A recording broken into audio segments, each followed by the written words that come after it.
turn the recorder. Okay. So again, this room is recorded, and video and audio. We introduced ourselves in the lobbies and earlier, so we're just going to do that again real quick. My name is Kevin Kovac. I'm with the Colorado Bureau of Investigation, and we're assisting the Frederick Police Department with this case involving Chris Watts. And this is Tim Martinez, Also an agent at CBI. Sir, if you just introduce yourself. Dwayne Kessinger. I'm Nichole's father. Dwayne, what's your birthday? November 3rd, 1958, And home address for you, sir? 8801 West 65th Avenue. What city? And that's Arvada, 8004. And a cell phone or a home phone or where? Phone we can reach you? 720-982-4547. Thank you. And Nicole, can you just introduce yourself for the recording? Nichol Kessinger. Do you need all the other stuff too? Yes, please. I live at 12255 Claude Court, Unit 612. Phone number 720-656-9605. Claude Court, is that? I think we determined it was North Glen, right? Yes. You know your zip code? 80241. Okay. Can you speak up just a little bit so the recorder, I know you're tired and you're stressed, and we won't be here any longer than we have to be. You've already had a conversation with people before. You came here on your own free will to talk to us. We picked you up at your request and brought you here. You can get up and leave at any time. You don't have to talk to us. If there's a question you don't want to answer, don't answer it. If you don't want to talk anymore, just tell me I want to leave. And I'm kind of in the way of the door, but you're not being interrogated as a criminal suspect. We're here to understand your relationship with Chris and what you know about Chris and his family, and events relating to Chris Watts. And do you know him as Chris or Christopher? Either one. Okay. So the phone number that you reached him on, can you tell me what that number was? I think I deleted that out of my phone too. I just cut him out of my life. It's a 910 number. You guys have it. We gave it to Mark yesterday. Yeah, I probably You'll have it, have but it. just in case. I don't have it If I anymore. recited it to you, would you know it? Just the first three numbers. But you know it as a 910 number? Yes, that's what I do know. I mean, that's what North Carolina or something. that's North what it Carolina. is. Okay. So let's just start with a timeline of your getting to know Chris, how you guys met, where you met, all those things. And let's just run. And I'm not going to ask you specific questions unless I think it's necessary. I'll let you just tell me your story. I think it's a little bit easier that way. So I just want to know how you met him, where you met him, how long you guys were dating, and those kind of things initially. Okay. I think I met him sometime in June, probably early June. It might have been May. It was just talking at work. It was pretty casual. And he didn't have a wedding ring on his finger. And every time I talked to him, he didn't tell me that he was in a relationship. He didn't even mention his kids right away either. And then one day he told me that he had 2 kids. I was like, that's pretty cool. And started telling me about his kids. That sounded like a sarcastic comment. No, I thought it was kind of cute. I was like, oh, he's a dad. It was right around Father's Day too. So whenever that is in June. Okay. Yeah. So I'm not good with holidays. He told me he had kids, and then it was Father's Day shortly after Okay. that. So that's what I do now. And I was like, I thought it was cute. And then he's telling me about him. He's pretty excited about him. And then he mentioned that he did have a significant other. And then he told me that those 2 were in the process of a separation. Did he mention the children's name or his significant other's name? I didn't know his significant other's name for a while. And then I think he told me his kids' names pretty quick, but to be honest with you, on an exact date of when that happened, I don't know. So in May and June, first of all, where do you work? I work at Anadarko Petroleum Corporation. I'm contracted to Anadarko Petroleum Corporation. Okay, and you work out of an office setting where? In Platteville, Colorado. Okay. And Chris also works out of that location, per Yes. se. Yes, he's in the field, but he comes into the office with his team. So you work, what is your job responsibility? I do health, safety, and environment. Okay, so you work in the office and you take care of health safety for, Anadarko is an oil and gas company, right? Yes. So you're doing health safety in the office and Chris works in the field Yes. as what kind of job does he do? He's an operator, so I don't know like all of his daily duties, but he's a field operator, so he works with like the oil wells. So he goes out and does work on those, whatever Yes. that work might be. But he comes into the office frequent. In the or- mornings, his team meets in the mornings. They're not all in there every day. Some days some of them are in there, some days other ones are in there, but in the mornings typically from like 6:15 to probably 7, somewhere around there. And is that where you met Chris? Yes. Okay. So can you just take us through kind of a little bit of the early part of how he courted you or you courted him? I don't know which one happened. How you guys got to know each other? I guess we just started talking. He actually, so part of my job is to manage the gas monitors that we have. So Anadarko requires all of their field personnel to carry like gas monitor sensors for toxic gases, and it's my job to control the inventory, any issues, anything like that. And we were having some pretty serious like equipment issues, and we had numerous amounts of people coming in my office one day, and he happened to be one of them. And I'd seen him before, like they meet in the lunchroom, and that's where I go put my lunch in the fridge. So I'd seen him, but I didn't ever like talk to him. So that day we just started talking, and then every time I saw him in the hallway after that, and it was always hit or miss, like it wasn't an everyday thing, it was just when I saw him, we just started talking, and we just kind of had a lot in common and just hit it off, so we'd always have, pretty good conversations, and then, I don't know, one day he told me that he had kids and started talking about his kids, and then mentioned, yes, that I have a wife, but we're getting separated. I said, okay. And then When do you think that was? when he said all that, So specifically when he told you he was getting separated from his wife, was that within the first couple of weeks that you knew him, or was that later on? You said you met him around May or June. yeah, it was still in June. Okay. It would have been before Father's Day. So had you guys ever gone out on any kind of No. date at that time? You just No, were no. conversing at work? Yeah, that's all it was. And then, I don't know. We started hanging out. We hung out. We went to a park. Hung out at a park. Let's go back real quick. So why did he tell you that he was getting a divorce? Did he ask you out at that time? No, he didn't. I think he was probably interested in me. And so, he talked to me a couple times via his work phone, and I was like, no. Like, it was still very, like, friendly conversation. But then when I realized, like, this man is interested in me, I'm interested in him, this is personal, so we got away from the Anadarko thing, because I really don't want those guys affiliated with any of this. And So you have a work phone that's specifically... no, I have one phone that I do both on. He has 2 phones. Okay, so he had your phone, the 720-656. That's the only number that I roll with all the time. Okay, So he has 2 phones. all right. One of those owned by Anadarko and Yes, one sir. personal. Yes, sir. Do you know what his Anadarko phone number was? Okay. It's been so long, and I mean, I'm sure I could like look it up, but I tried to look it up for those guys yesterday, and I couldn't find it. Okay. We can find it, that's okay. Just wondering if you knew it. But at that point, we just like took it to his phone because I just felt it was like better that way. And we just continued to talk, and then Let me go back to the park. Where's the park? it's like down the street from my house. It's called East Lake Number 3. Your house Yes. in North Glen? Yes. And that was in the June time frame.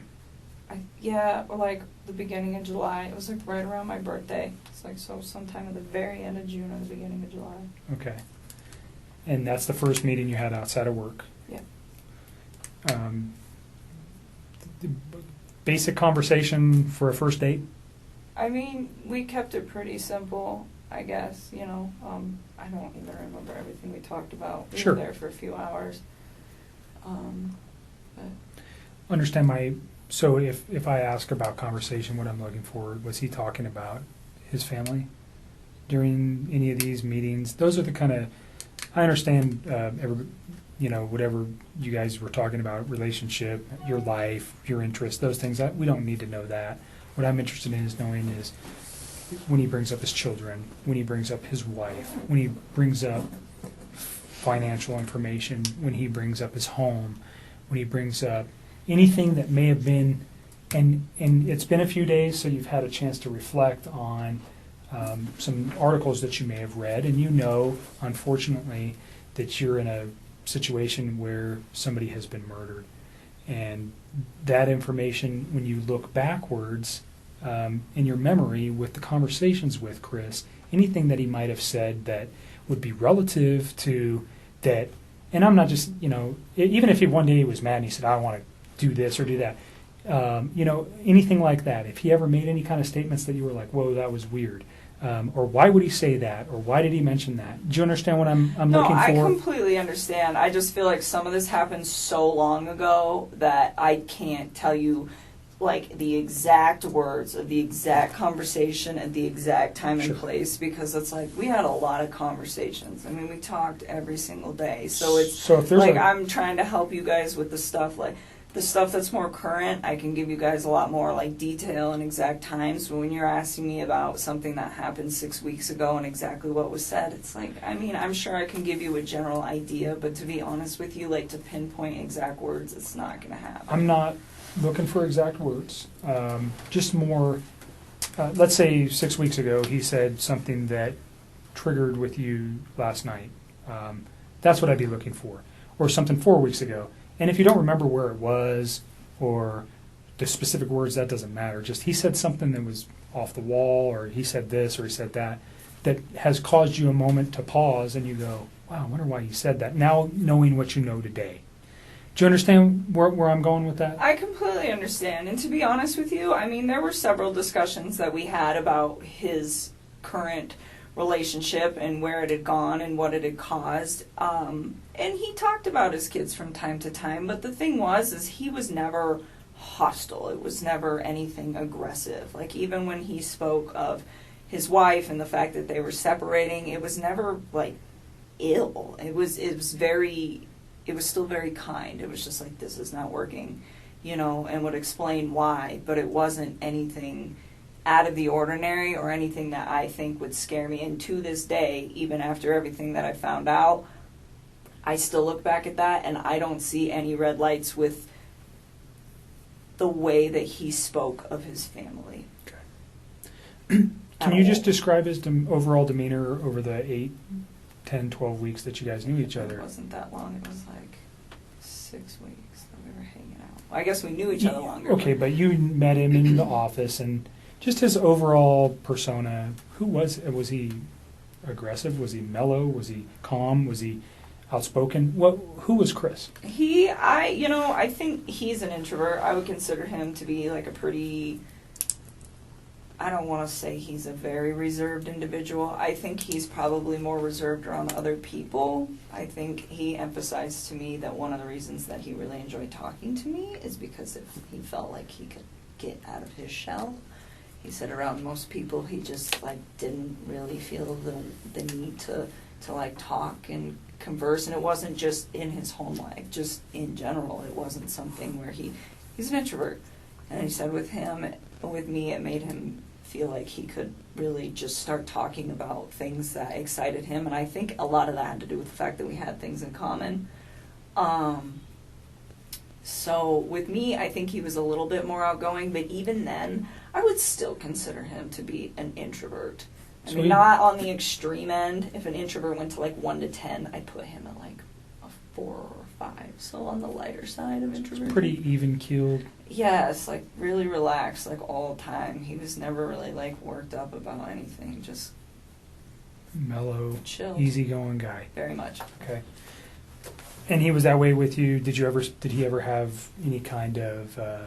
Did you guys ever have arguments? I mean, No. Pretty short relationship. No arguments during that time. No. Did he ever lose his temper at any time? Never. You guys never had a yelling match? No.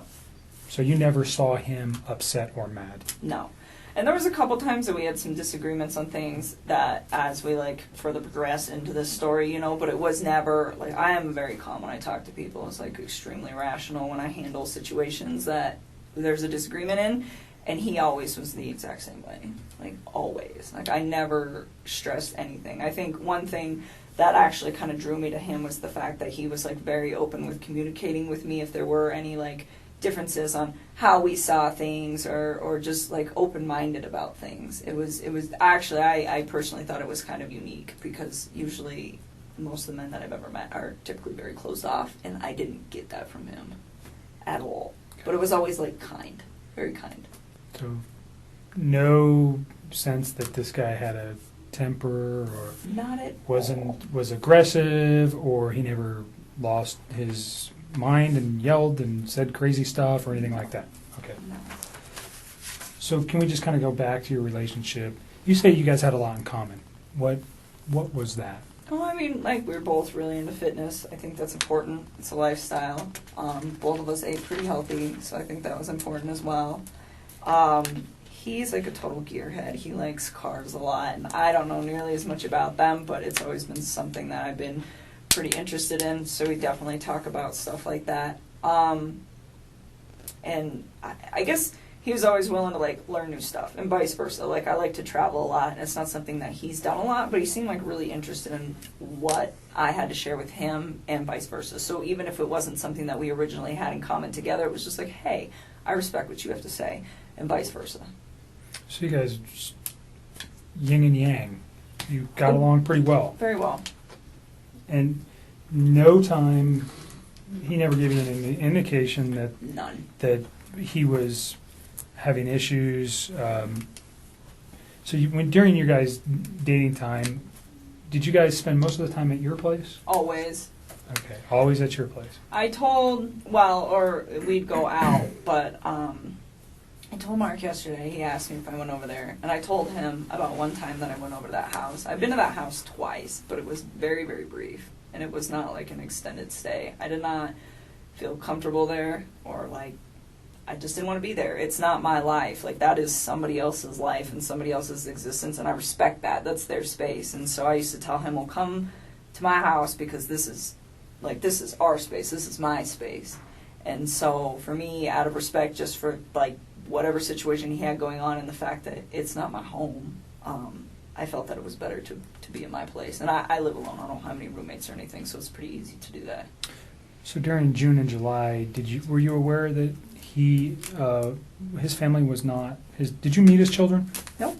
During June June and July. And he didn't ask me to. Okay. I mean, not that I didn't want to ever. It was just not now. It's like you're not finalized with your separation, and not only that, we've barely been dating. Like, you can't introduce kids to somebody new in a situation like that. That's something that takes time. I mean, would I have liked to have met them? Of course. That would have been a great honor for me to have somebody introduce their children into my life, but not then. It was something that it was like, okay, well, let's see where we're at in 6 months. Let's see where we're at in a year. And if we're still doing this and you and me are still, happy with where we're at, and you think that this is something that is going to be long-term and is worth bringing your children into the picture, then yes, I would love to meet them. But it's like, not right now. You are still in this situation where you're not even completely out of it, and I'm getting in it, and that's not fair for them. And that was kind of the policy that I had with him, it was just like, yes,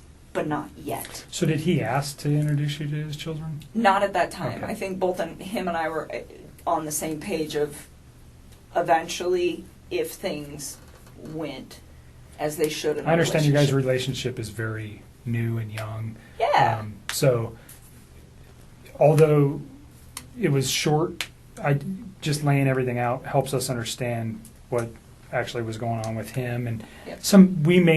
I might ask you a question and you're going, why the heck would he ask me that? Probably because I have information that I'm not willing to share with you, and I'll tell you that right now. I'm not going to tell you. Some questions I'm going to ask you, and you go, what the heck? I want to share some information with you. Just, it protects you, it protects our investigation. So if it seems weird, there's a reason I'm asking it, That's and fine. it's usually relative to what I know. So don't take offense to it. Again, it's just part of what we need to know. Understood. So you went to his house on 2 occasions. Yes. Was that recent? No, that was like pretty early into it, and I did not like it and did not want to go back. Do you recall where the house was? Yeah, it's like right off the highway in Frederick. Okay. And you know the streets? I mean, I'm sure I could figure it out again if I like really had to. Like off the top of my head, no. Do you know the street name? No. Okay. I would have to like drive around in there to get there. Okay. Did it look like anybody else lived at that house at that Oh, time? definitely. Okay. I mean, So is that what freaked you out? I mean, he told me that he was living in the basement, and he said, we're separated, but we're not divorced, and we're going to get ready to sell the house. And that was the impression that I was under. And I was under the impression that they were taking everything pretty slow with this, with like getting ready to sell the house. I mean, those are big things. So that's what I was informed. And I mean, if you think about it, this whole thing happened in a 6-week stretch. Like, that's not really that much of a time frame. So in that sense, like, it's believable to me. Yes, I went to the house, and the first time I was there, I hung out in their like front living room. I just sat on the floor, and it was on the 4th of July. It was the morning of the 4th, and I was helping him to set up MyFitnessPal app and like track his food, his calories and stuff, because he does pretty good with the working out and stuff. And he asked me, he's like, "Can you help me just like get this dialed in?" It's like, "Yeah, I can do that." So that he invited me up to the house, and I was already kind of hesitant to do it because I was like, there are other people that live here, and I just felt like it was an invasion of space. And so I went up there, and we just stayed in that front room, and I helped him out with that, and got him all set up with that. And then, he asked me if I wanted lunch, and he grilled chicken and carrots. And then that's all he had. And I was like, okay, so we ate, and then I left. And then there was another day about, I can give you the date-ish. Let me look at a calendar. I think it was the weekend after my birthday.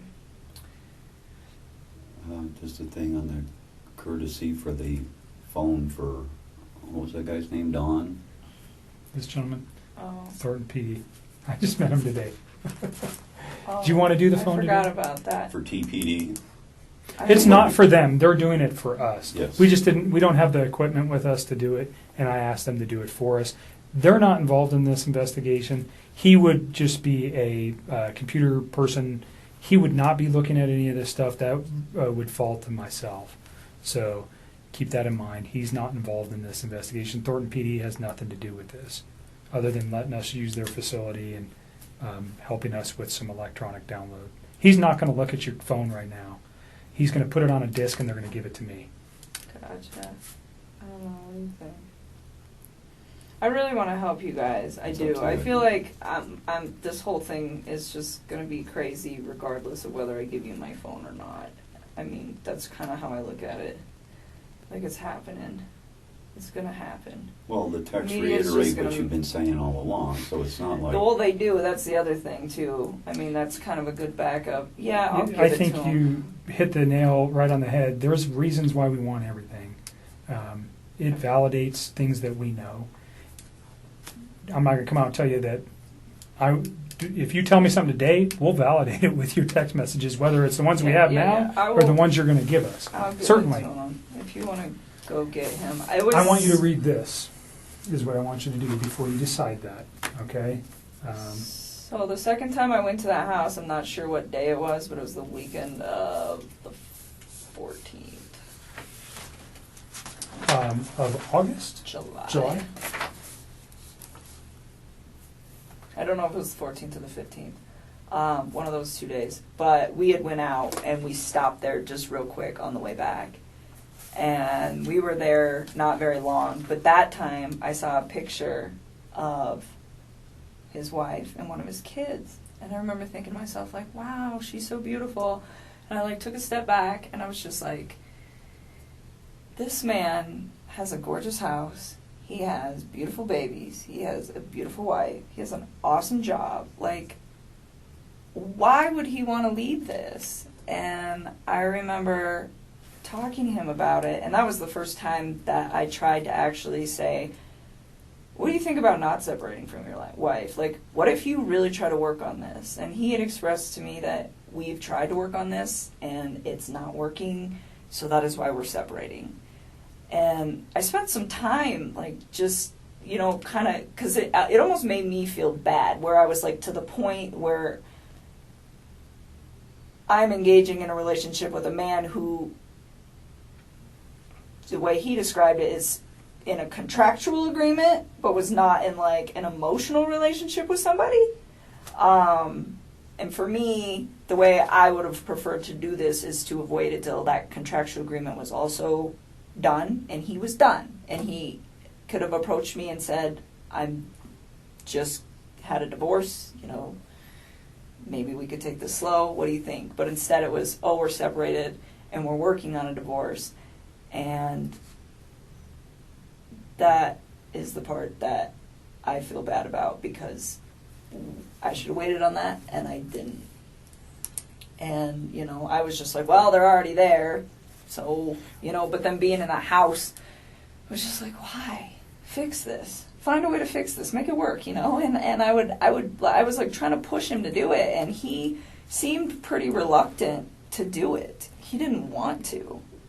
And, I don't know, we were still seeing each other fairly frequently, but I kind of like backed away so we weren't hanging out quite as much, and we were still close, but it was just, like, I really wanted him to try. Like, I wanted to know that he tried and it didn't work, and then he moved on, not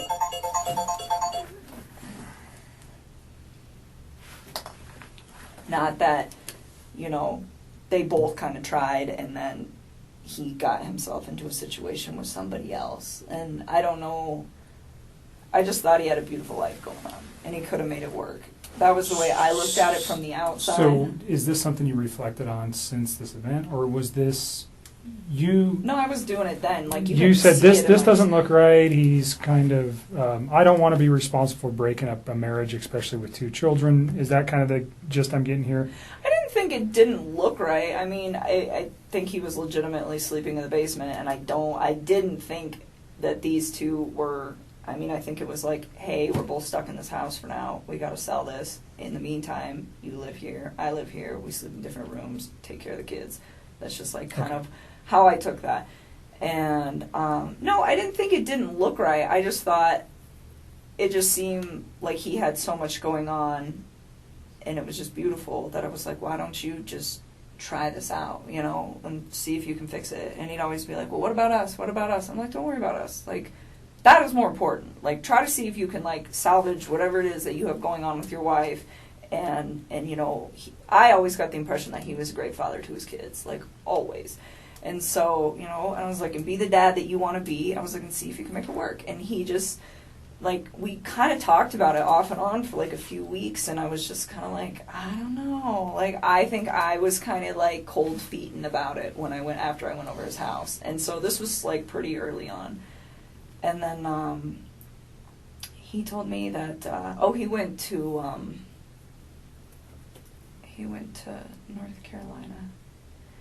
And he was like, I'm going to talk to her when I'm in North Carolina and see if I can get her to do this, to, like, try to, like, rekindle the flame. Okay, so try to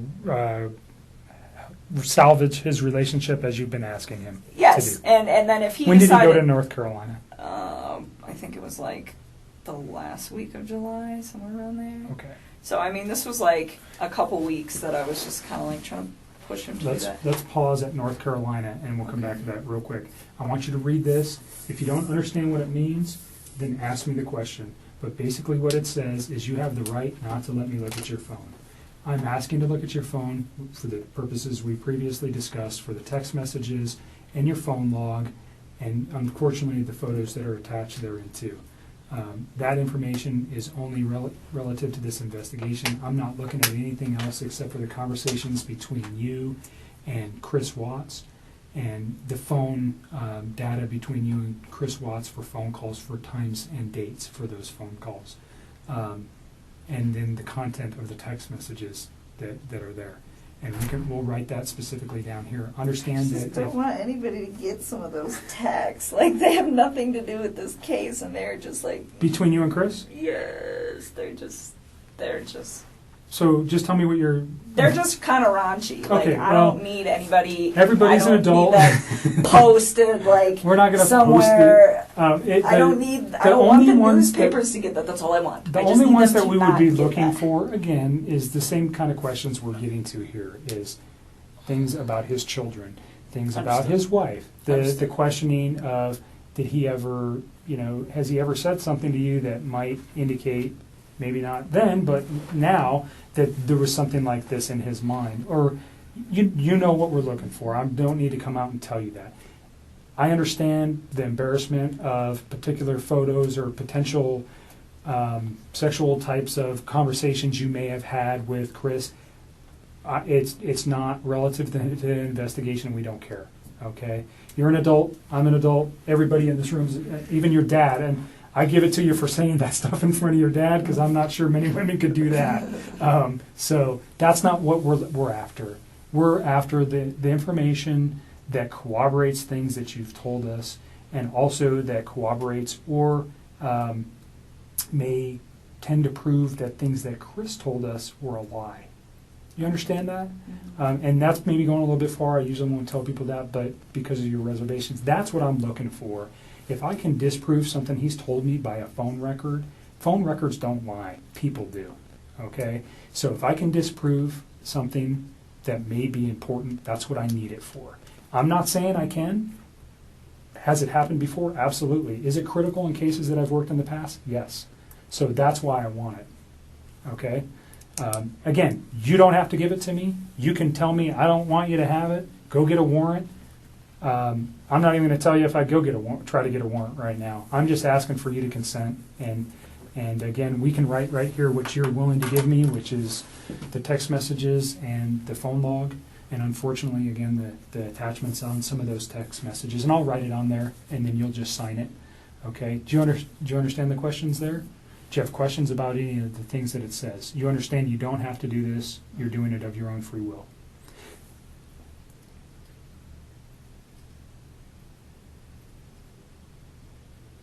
And I know you're tired, so if you want to let your dad read it too, He will. Thank you. that's a good idea. Can you fill it out before I sign it? Yep. And just you read it, and if you have any questions, then we'll put on there what we're after. I'm so hungry. You should have told me. I would have got you some food. I got food in my car. It's not staying down. It's just coming She hadn't been back up. feeling good, not because of any, just, Like, I got sick prior to this Jim. whole thing happening, and then I think all of this compounding with the Stress. fact that I'm sick, it's just not good. I've not really been eating or sleeping much at all.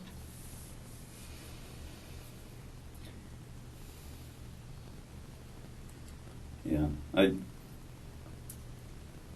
I'm with you. We definitely need to accelerate the case, because the more it takes, the less sure that they are of situations. But on the other end, I think if you do just that only, You tell me what you're willing to provide to me, and we'll is write that it good on. enough? I just want, like, our text conversation, and then, I guess, our phone call records. So I'm going to put. So the time and date of the phone call records, and then our text message. Could we Text. get photos of him? Huh? Could we get photos of him? Off of Would that? you mind if we got his photos that he sent to you? Oh, well, they'll be in that text message thing. So all his photos were sent. There was no apps or anything else you No, used that you no, guys no, were no, sending. no, It was no. all just text messages. Yeah, Okay. So it'd be an attachment to a text that he sent you. pretty much. But Everything is in the text and the phone call records, so like all of it. because we don't have it on tape, we discussed prior to turning the tape on Tuesday, which would have been the 14th of August. You had read some newspaper articles on the 13th and the 14th that regarded this case. You had also had a conversation with Chris at some point during the day on Monday. And on Tuesday, because of what you found, specifically what you said was, and don't let me put words in your mouth, but you found out that his wife was pregnant. And yes. And you did not know that prior. And you found that out via the newspaper articles, and that caused you concern. Well, I just realized that he was lying to me, and I was like, well, if you can lie to me about this, what else are you lying to me about? And it made me realize that maybe his wife was in danger at that point, and it was day 2, too, and she still wasn't home. What did that cause you to do with your phone, though? Oh, what, when I deleted those? Yeah. I was just kind of grossed out by him, to be honest with you. I was just like, I don't know what's going on right now, but you just lied to me, and I don't want to see this come over my phone anymore. So I removed it. So you you already said, but you removed text messages? I deleted all of his stuff because he lied to me. I mean, that's what it was. It was the hurt that made me delete it, and then it was the lie that made me start questioning everything else he'd been telling me for the last few days. And that's when you decided to come forward? Yes. Okay. So just for context, Yes. when people delete stuff off phones, usually we go, No, hold on no, a second. no, it And wasn't that's why I wanted, malicious at right. all. It Yeah, no, I'm wasn't not saying it's malicious at malicious, all. He lied to me. It just hurt. Like, I had never felt like he'd ever lied to me before. And it was a big lie. I mean, Right. telling somebody that you're in the midst of a divorce and then you have a wife that has a 15-week-old baby on the way is a huge, huge thing. And I was very taken back, and it was hurt. And so at that point, I deleted it. I had a few more quick things to say to him, and then I just got rid of him. That's literally what I did. I just cut him out of my life. It would have honestly been like a bad breakup kind of thing. Like, if none of this other stuff would have happened, that's what it would have been. That would have been the end of it. The information was not destroyed because there was anything in there that would be harmful to you or potentially to Chris at this point, but harmful to you in particular. That's not why you did it.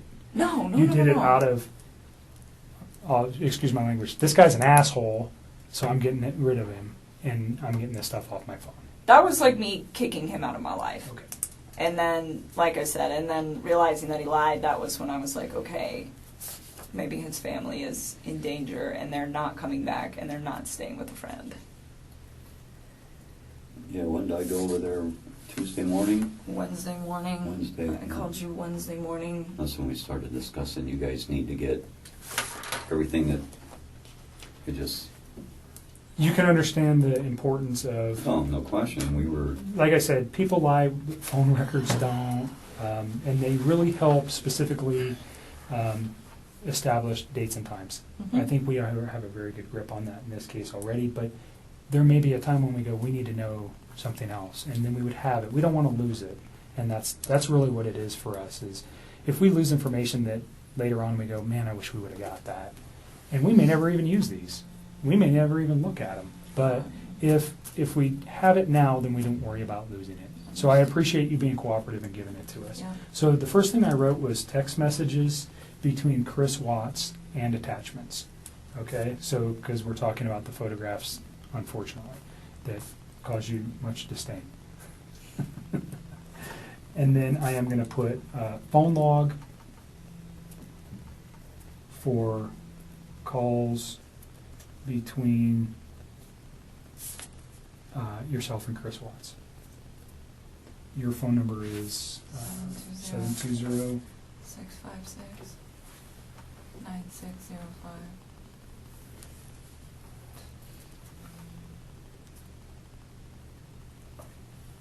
And this right now is located we're at the Thornton Police Department. It's going to be moved to so this is kind of, doesn't make sense, but we're here. It's going to be moved to the Colorado Bureau of Investigation. He's going to download it here, but I'm going to take it with me, just so you know. It's not staying here. Okay. They're not going to retain any of this. This comes with me. Okay. Okay? Is there anything else you want on there? I think that's about... That's it. I mean, I don't have social media. I don't really have anything else you guys can pull. Okay. Is there anything else you know of that could help us with this that is not on this sheet?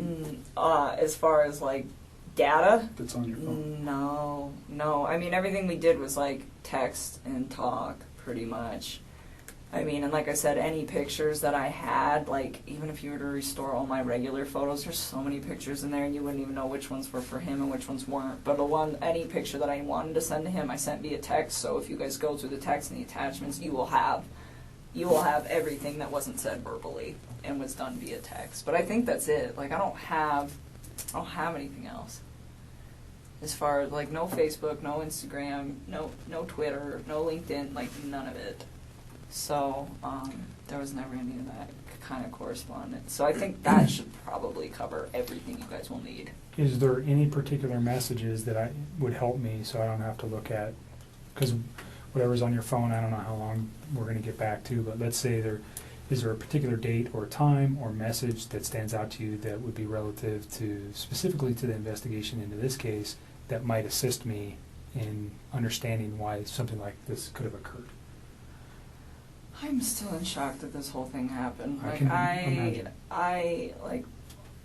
That's why I gave him the benefit of the doubt for the first day, because I was just like, no way. Like, I didn't even think about that. I mean, murder was not on the top of my mind when somebody doesn't come home for an evening, especially if they've just, like, had some sort of, like, heated conversation. It's like, okay, you guys are separating, you have a heated conversation, you leave for a night. Like, I didn't even think this guy killed his wife. I mean, that like, murder is on something on the top of my mind when I call one of my friends for 3 or 4 hours and she doesn't answer the phone. Like, that doesn't even process to me as, like, a real thing that is a possibility at that point. And so that's why I gave it a day, and then the second day I was talking to him, he was just, like, a hot mess, I could tell. And then with, like, the way he was talking to me, and then that's kind of when I cut him off and I stopped talking to him. And then... So remember what you just said, and we're going to get to that, because that's probably a very important conversation. So if you want to know days, but I would probably honestly just start at, like, Sunday and work your way forward. I mean, all the rest of that stuff, it's just, like, the small talk of, like, hey, this, you know? I mean... And your relationship building through the 6 Yeah, weeks. I mean, like, and if you go, like, maybe, like, a week further back, like, there's times, like, I was trying to help him find an apartment, like, just for him, not for me, but for him and his kids, to get set up. And, like, there's times where I'm like, well, where's your wife moving to? Like, how close is she going to be to you? You should be within, like, 30 minutes of your kids, so they're close. And, like, you want to be close to their school and close to your gym. And, like, what's your price range? Like, I was helping him get all of this stuff set up. And it was, like, in a very decent manner. And I don't know if all of that is in text. Some of it's probably on the phone. Like, at this point, I've talked to him so much that I don't even know which parts are, like, verbalized and which parts are texted at this point. But we can figure it out. Okay. You see what I wrote? Text messages between Chris Watts and attachments, and then the phone logs for calls between your phone number and Chris Watts. Mm-hmm. Those are the 2 things that we'll ask to be extracted from your phone. So if you're okay with that. Why does it say items removed, cell phone data? Isn't that this? That is that, and that's what he's Oh. going to remove, and then that officer is going to fill that out. Gotcha. What is the date? I don't even know what Today is the 16th.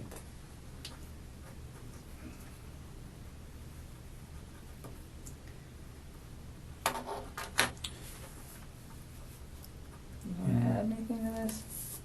If you give us your other phone, than we'll get him started. Yeah, we want to give you everything, but we also want to be protected in doing so. Is more of the Sure. thing. It's just And when he's done, we'll give you a copy. Is there a of this. password or anything? Like, will it lock up after a Yeah. period of time? Yeah. Right here. that's what it knows. And Make sure there's nothing written on the back. Thank you. There's not. I checked before I read it off. Let's go back to North Carolina. Okay. He went to North Carolina, and he was trying to rehab his marriage with his wife. He said. Do you he know was- her name at this point? Yeah. Okay. Are you okay saying her name? It's Shanann. All right. And do you know the children's name? Yes, it's Bella and Celeste. Okay. Cece. She went by, they called her Cece? Mhm. All right. So he went to, were they in North Carolina They were already already? there. If you want something. I don't know if my stomach will do that.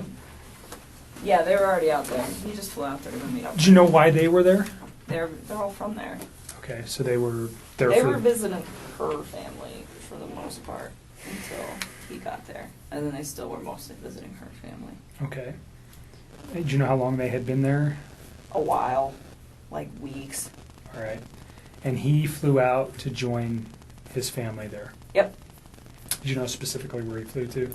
What, airport? No, what city? No, not off the top of my head. Okay. I'm sure if I thought real hard, maybe I could think about it, but I mean, come up with it, no, I don't know. All right. So he goes there. You said it was like the last week of July? I think so. I think it was like one of the last days of July. I'm almost positive. I think it was a weekday. Okay. Yeah, he flew out there, and I thought I had like convinced him to like try to make peace with her, and I was like, if you guys work on this, like, I'm out. Because what's the point? Like, I'm not trying to be with somebody that's in another relationship, which I know that sounds silly given the whole relationship that we had in the first place, but I really was under the impression that they were separating. I mean, it was like reiterated to me so many times that that's what I thought it was. And it made sense to me too, because like he could pretty much call me whenever he wanted. Like, I was the one that would tell him like, hey, when your kids are awake, you need to spend time with your kids. Like, do that. And then after they go to bed, like, if you want to talk to me, you can talk to me. But it was never like this super, super restricted thing. Like, sometimes, like, right after work, if I was, like, still talking to him, I'd get kind of bummed out. And I tell him, just like, oh, it's frustrating sometimes, like, having to, like, wait. But at the same time, I was never like, this is horrible, or, it was always like, I understood why. But then once his kids were asleep, he never, like, had any, it was like he could do what he wanted. Do you know what I'm saying? Like, Sure. He was in his basement and she's upstairs and they're not speaking.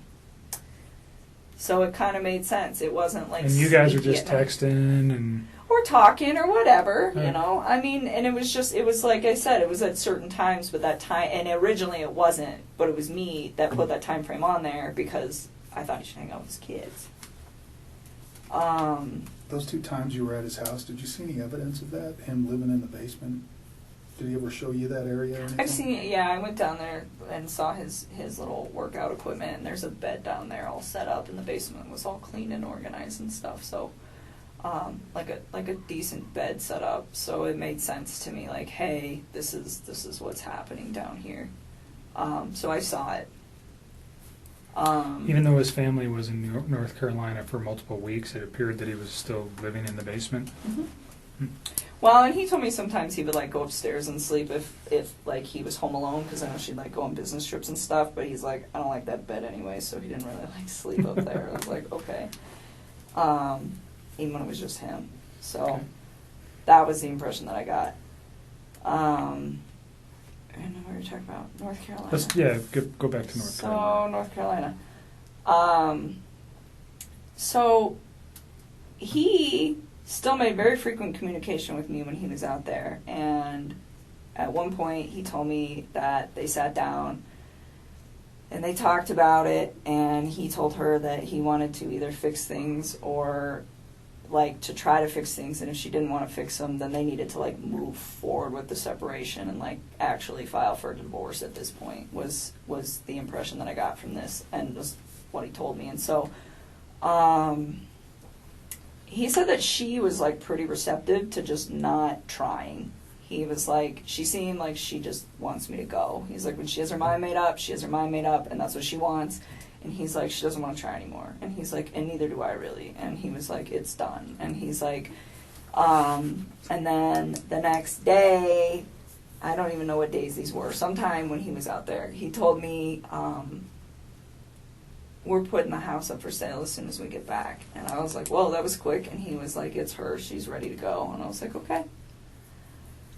And so I left it at that. And then he got back, and I started asking him, like, what are you going to do? Because the Colorado housing market is fire, and you guys are going to sell this house, like, real fast. And I'm like, you need to start looking for a new place to live. And I'm like, where do you want to live?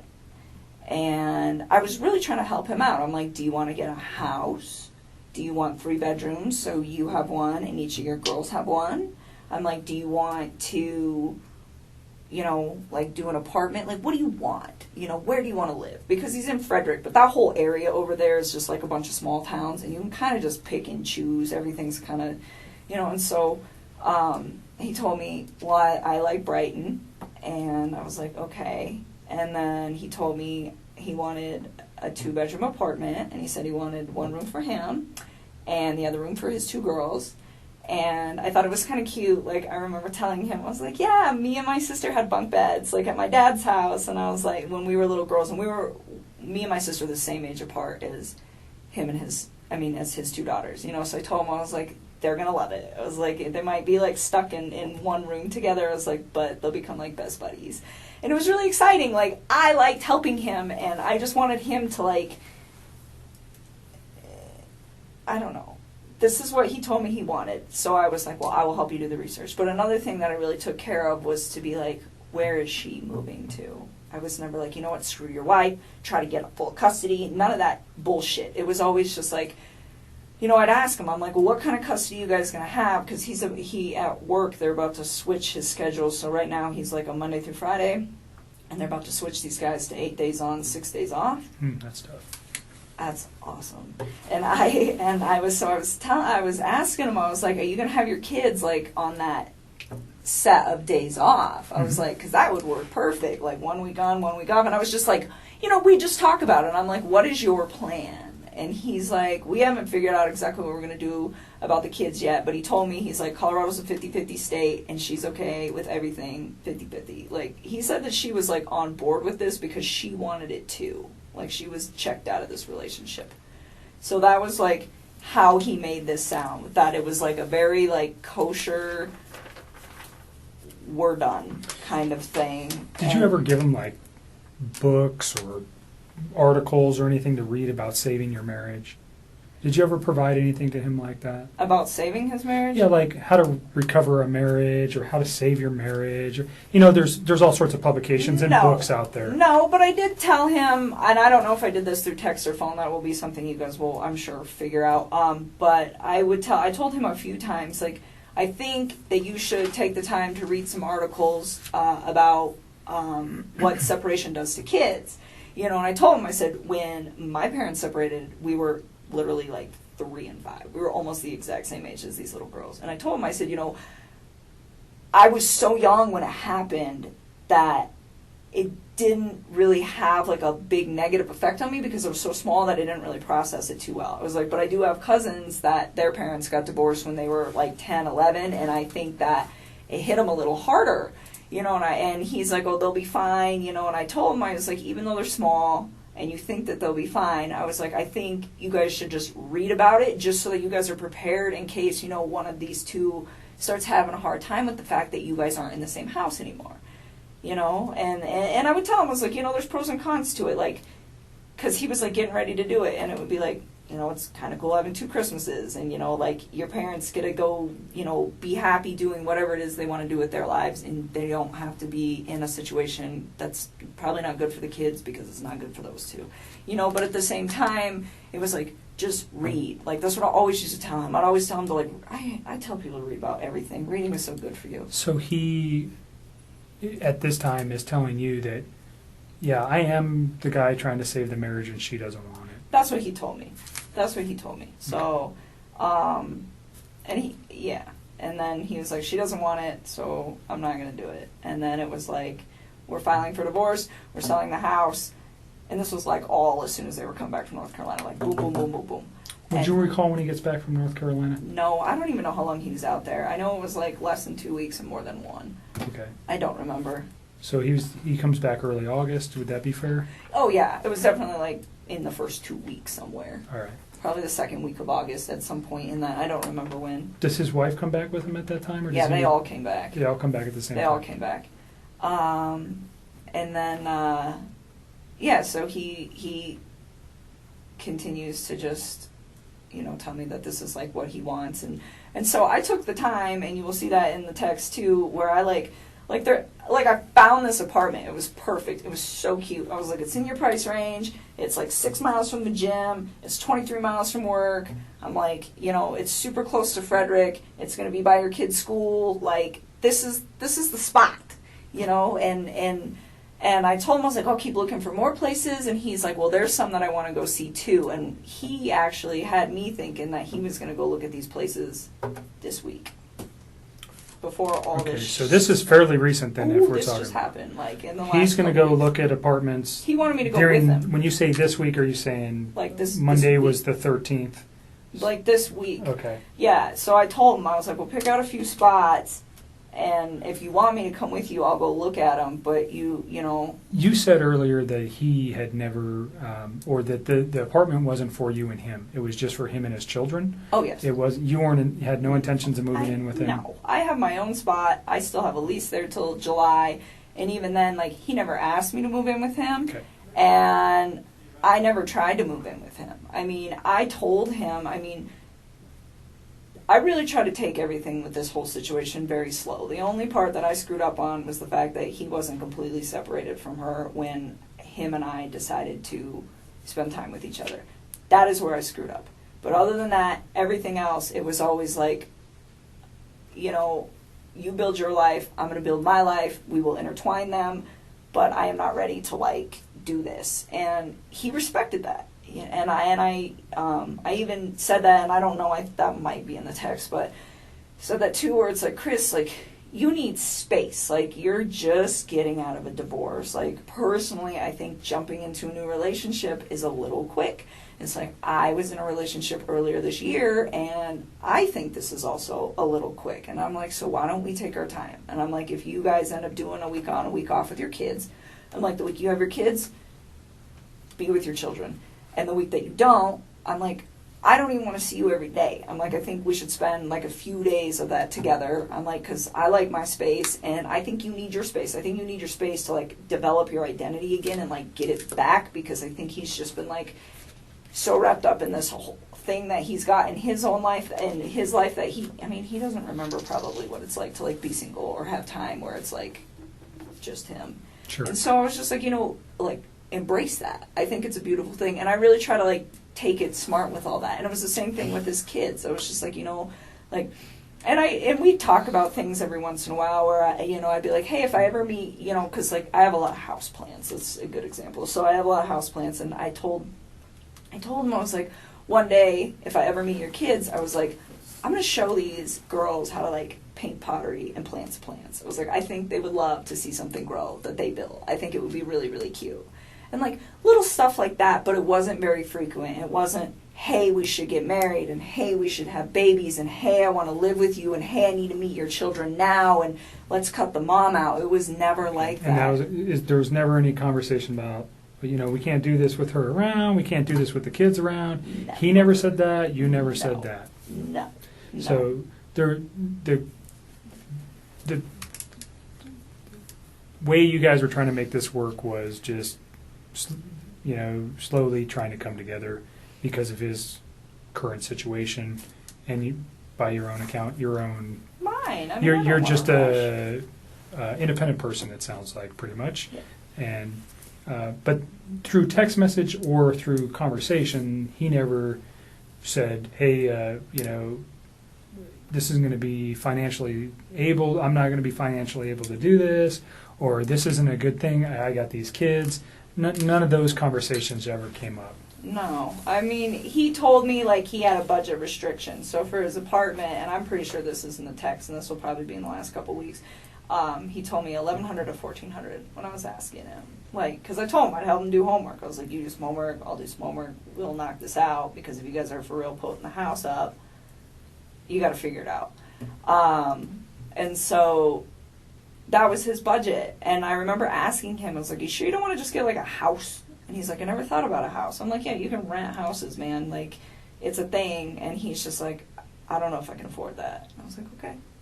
And I knew that those two had been through some financial trouble. I definitely found out a lot more about that situation in the newspaper recently. Okay, so prior to the newspaper, how did you know he was in financial difficulty?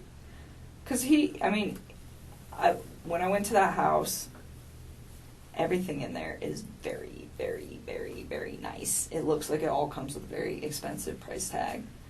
And I didn't say anything to him about it, but I could kind of tell then where I was, like, just looking at everything, like, how do you guys afford this? And then he has that car. I don't even know how much that car costs. But I bet it's what car is that it? Lexus. I'm sure that thing cost like 80 grand, but just like money. Like everything just looked like it cost a lot of money in that house. You probably have a decent idea of how much money he makes. Yeah, and it's not enough money to pay for all that. Not even close. Did you have any idea of what Shanann did for a living or how much money she might have made? I mean, I had an idea. I would consider her like a sales rep. I don't know how else to describe that. For the company that she worked for. And I don't know exactly how much she made. He said that she was really competitive and she liked to try to keep up with him. He's like, she gets close sometimes. So I don't know how much those two brought in. I mean, off the top of my head, if I could guess, probably somewhere around like $140K a year. I mean, I don't know. Because I don't know exactly how much he makes. And I don't know exactly how much she makes. But based just off of like what I know about the oil field, like, yeah, I would say that's probably an accurate estimate. So even if they're making, let's just use the figure $100,000, they're living above their means or below their means? Oh my God, like way too much. Way. Did he ever too- discuss with you any of those issues? I mean, a little. I mean, I didn't know about the bankruptcy or any of that till I read on the newspaper about that. But I think he was really frustrated with the situation. He told me, he's like, I feel like my paycheck goes in my bank account and I just watch it go like this. He's like, but it doesn't have to. He's like, she makes it like that. And I was So just was like, he resentful for that? I don't know if he was resentful. I just think he was frustrated by the fact that they could be doing a lot better financially, and she, from the vibe that I got, had really bad spending habits. So she was a spender.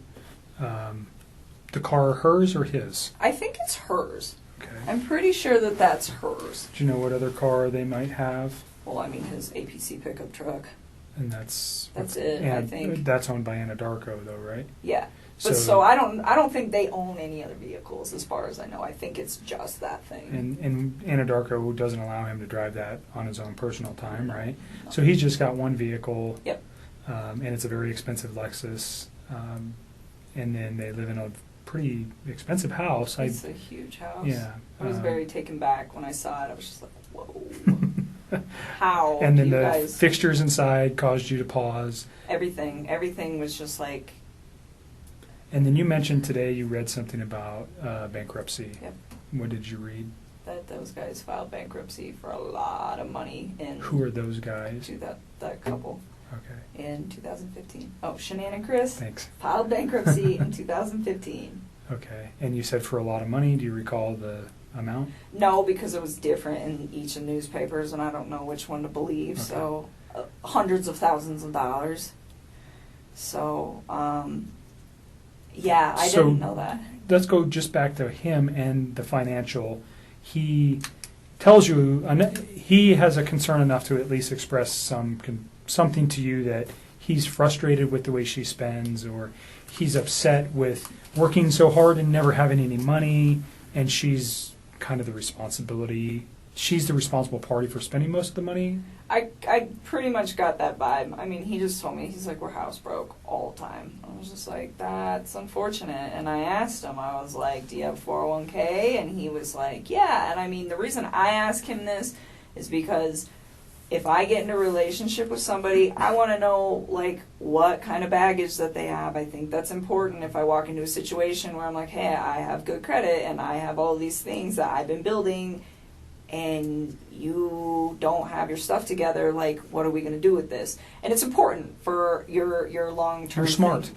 So I'm preparing. And so I just asked him, I was like, well, do you have 401k? And he was like, yeah, I do have that. And then I asked him, I was like, I didn't ask him, like, how much debt they had or anything, but I just said, is your lifestyle sustainable? And he was like, no. And I was like, how long do you think that's going to take? He's like, I don't know, but it's not sustainable. Where did his girls go to school? I don't know. He never actually told me. Like, when I asked him once, it was like when I was trying to find him an apartment, I was like, are you comfortable telling me where your girls go to school? That's in the text, too. I was like, so I can figure out what distance from the apartment it is. I was trying to just make his life convenient with, like, him, his ex, his kids, and all the stuff that he needs to do and work. And he was like, don't worry about it. Their school's pretty centrally located, so anywhere in the area that we were discussing will be fine. And he just left it at that. So he didn't even tell me, which was fine. I respect that. Daycare is obviously very expensive for a 2 and 3 and 5 year old. Oh, yeah. right? So I understand. did he ever bring did he ever discuss that? Never. Okay. Never. Like I said, the only financial thing he ever said is just like, she just likes to spend money, like a lot of Okay. it. So that was just kind of the vibe that I got from that, and that it was a lifestyle that she liked to live, like very, like materialistic kind of lifestyle. Wanted to Like it was- project a certain image. Yes, all the time. And he said that was why they got that house too. It's like she wants everybody to think that we live a certain way and that we can like sustain all this stuff. And he's like, and we can't. And I told him, I said, when you're in those situations, why don't you, I'm like, do you like voice your concern about this? And he told me, he's like, when I try to talk to her, he's like, she's really bossy and she usually shuts me out. And he's like, when she does that, he's like, I just let it go. And I was just like, all right. I mean, I don't try to like interfere with how those two interact. But I did ask about it because I'm just curious, because I would never put myself in a situation where someone was like, you know what, we're going to live in this house that costs like double what we can afford, and that's how it's going to be, because I want everybody to think we're fancy. Because I wouldn't do that. I mean, to me, like, I wouldn't put up with somebody doing that to me. And I'm not saying that that's what she was doing. I mean, for all I know, he could have been completely lying about this. He could be the one spending all the money. Sure. You know? This is just what he told you. Exactly. So, I mean, that's as far as I can interpret it. So I can't be like, well, oh, she needs to do this and she needs to do that. But he voiced his concern where it's just like, financially, I'm in a very bad spot that I don't need to be in, but I'm stuck in. And that was kind of where he was at. So, but I mean, he was never like mean when he talked about her. He was never hostile, like nothing like that. He just, I mean, very calmly, like, this is the situation. And I think the only reason that he even provided me with that information is because I asked. Okay. You said something about her being controlling or Bossy. bossy That's what he said. um, Bossy. in like all aspects of their life, or what? Do you know exactly what he meant by that? How that affected him? I think he was just saying when he voices his opinion, it's not her. Is the gist of that, which I thought, from what it sounded like from their separation, from them trying to separate, that was a big deal for him, where he was saying that the reason that they don't really get along anymore is because he feels like he's not heard. He Okay. says that he comes home from work and he tries to talk to her and she'll just be like, 1 minute, I'm on the phone. Or she'll like scroll through social media and she like doesn't acknowledge him. And he said that he'd addressed it with her a few times and they're calm. He said they don't really like fight. Like they don't scream and yell. And he said he'd addressed it with her a few times and he said it just fell on deaf ears. He's like, she just seems like she's not interested anymore. And I think it made him sad because, I mean, he was like all about his kids and he seemed like he was trying to be all about her, but it just wasn't reciprocated. And I think at that point he was just like, they just kind of like fell apart. Okay. Just kind of drifted apart. Is that But it was that your words or his? what that they Fell apart. those are mine. Okay. Those are mine. He just said that they didn't communicate very well, and it wasn't in a aggressive way. Communicate. It was just the fact that they didn't like communicate at all. They didn't talk. they had children, and they was there ever mention that he was trying to resolve or save his marriage for the children's sake? A lot of people talk Yes. about that. Did he Yes. talk about that? I mean, he told me that he believed that the only reason that those two had still been doing it as long as they've been doing it, he told me that her and him have had communication issues for about 6 years, where she just seems really like detached and uninterested in like trying to like build something with him.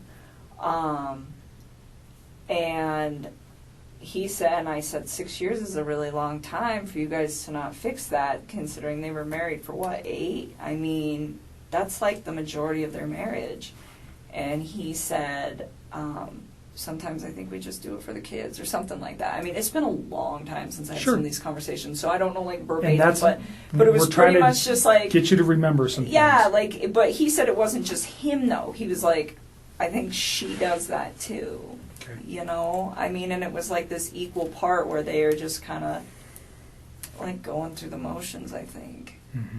And so, like, when he told me that she was cool with like the 50% everything and just like breaking it off and being really civil about it, it kind of made sense to me, because I was like, the way he made this sound, it wasn't, oh, she's this horrible person, or oh, I'm this horrible person. It was, her and I have drifted so far apart that it's kind of a mutual agreement that this is not going to work.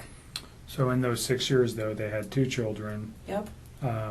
And you said earlier you did not know she was pregnant until reading the newspaper. Yep. So that never came up in any conversation. There was no indications that that was going on. None. He never hinted to anything like Nothing. that. As far as you knew, he was just leaving her. He had 2 children, and that was the final take on that. Yes.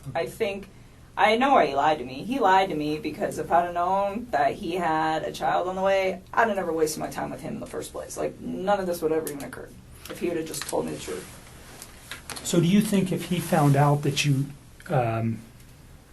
if, let's say this week you guys were to go look at some apartments, and this is hypothetical, but you've never found out that his wife was pregnant, would that have changed anything? Like you just said, if I knew his wife was pregnant, I wouldn't be in this picture. So if his wife was not pregnant, and forgive me, but if he takes her out of the picture, you're never going to know that she was pregnant, right? What do you mean takes her out of the picture? Like, If he murdered her, she's out of the picture. You're never going to know if she was pregnant. If he can get away with murder, you're not going to. I got divorced from my wife. You say, do you understand what I'm saying here? If she's gone, but this, Don't lead, hypothetically, please. Yeah. Don't lead hypothetically, on. if she, Okay. you understand where I'm going. If Right, you but didn't know, You're leading into Right. questions that are nothing with your, if you didn't know though wait, Nick, that she was there, did you hear what I said? I'm following you. I just want her to answer a question that relates to. She said something that's important. That if he didn't have a child on the way, or if she didn't know that, she would have continued the relationship, right? but he killed his kids. At what point does he think that I'm going to be in a relationship? I'm not talking about the children. I'm just talking specifically about her. If you only knew, if the kids were still here, and he called you and said, "I'm divorced from my wife," and he gets away with this. Do you understand what I'm thinking from his aspect? I still wouldn't do it. I still wouldn't do it because I'd be like, where did she go? Okay. Because I'm under the impression that she's a really good mom. Like, he never bashed her momming skills. Like, no, I wouldn't, no. Okay. No. And that, you see where I'm trying to take that? Yes. So you guys never had a conversation about the child, period. I didn't know Okay. at all. All right. And by your words, if you did know, you would have ended the relationship. Well, because it wouldn't have made sense to me that he's like, I'm getting separated. Oh, by the way, I have a baby on the way. It's like, That's 15 weeks. you are a liar. You're just trying to sleep with me. That's what I would have probably interpreted that as, and I'd have just shut that off at work, and that would have been the end of it. Okay. All right. We can move past that. The week that he comes back from North Carolina, you don't remember, somewhere in the first couple of weeks of August. Yeah, I think it was the second week, but I don't remember off the top of my head. So we'll just use August as a time frame. Is that fair? Because you know he left in July and he comes back in August. How many times do you think you see him? I saw him a few times. I saw him this past Saturday. I saw him the Wednesday before that. And he wanted to see me more. I was the one who wanted my space. I was like, nope, your kids are home. Go hang out with your kids. And even on Wednesday, I cut it short. Like, he came and hang out with me for a few hours, and then I was like, go chill with your kids. Okay. I was always like, Do really you respectful know of their space. specifically where you guys went? Did you meet at your house? Did you guys go to any restaurants? Did you go to establishments? Where'd you go? Last Wednesday, he came to my house.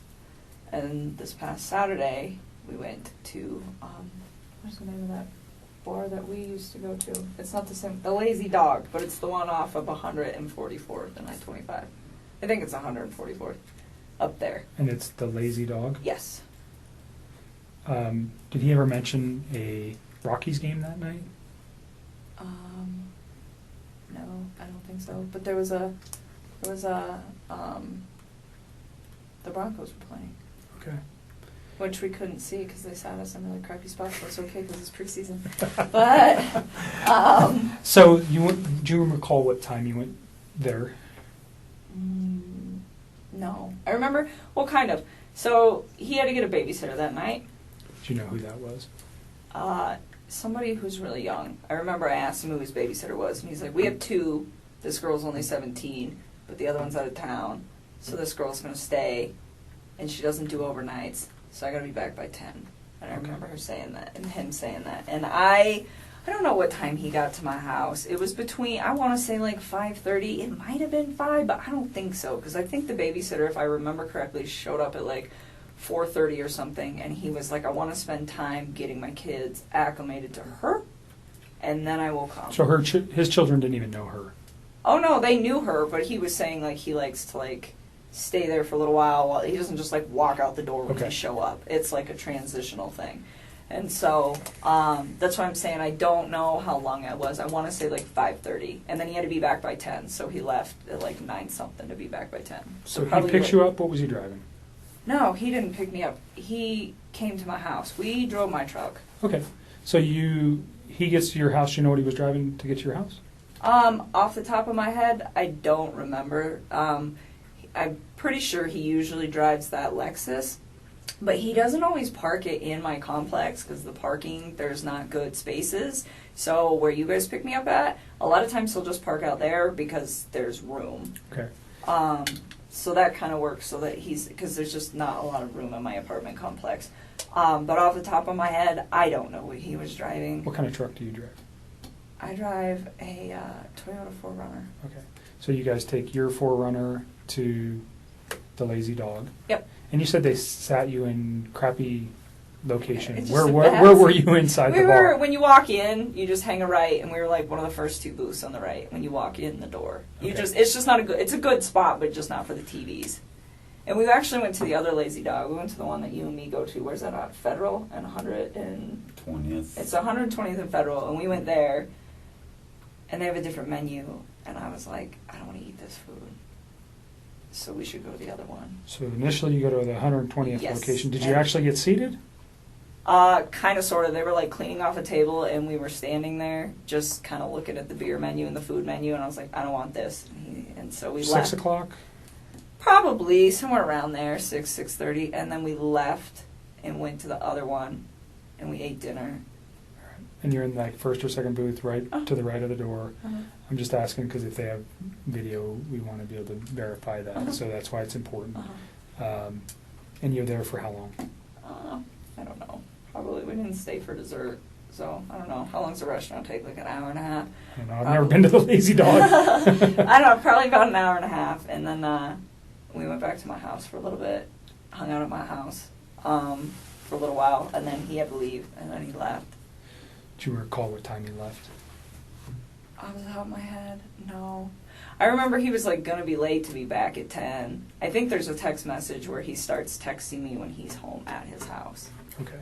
So you can probably figure that out. And I remember I texted him back and I was like, damn, that was quick. Or wow, that was really quick. He's like, yeah, I even had time to stop at the ATM or stop at the gas station, stop somewhere to get money to pay the babysitter.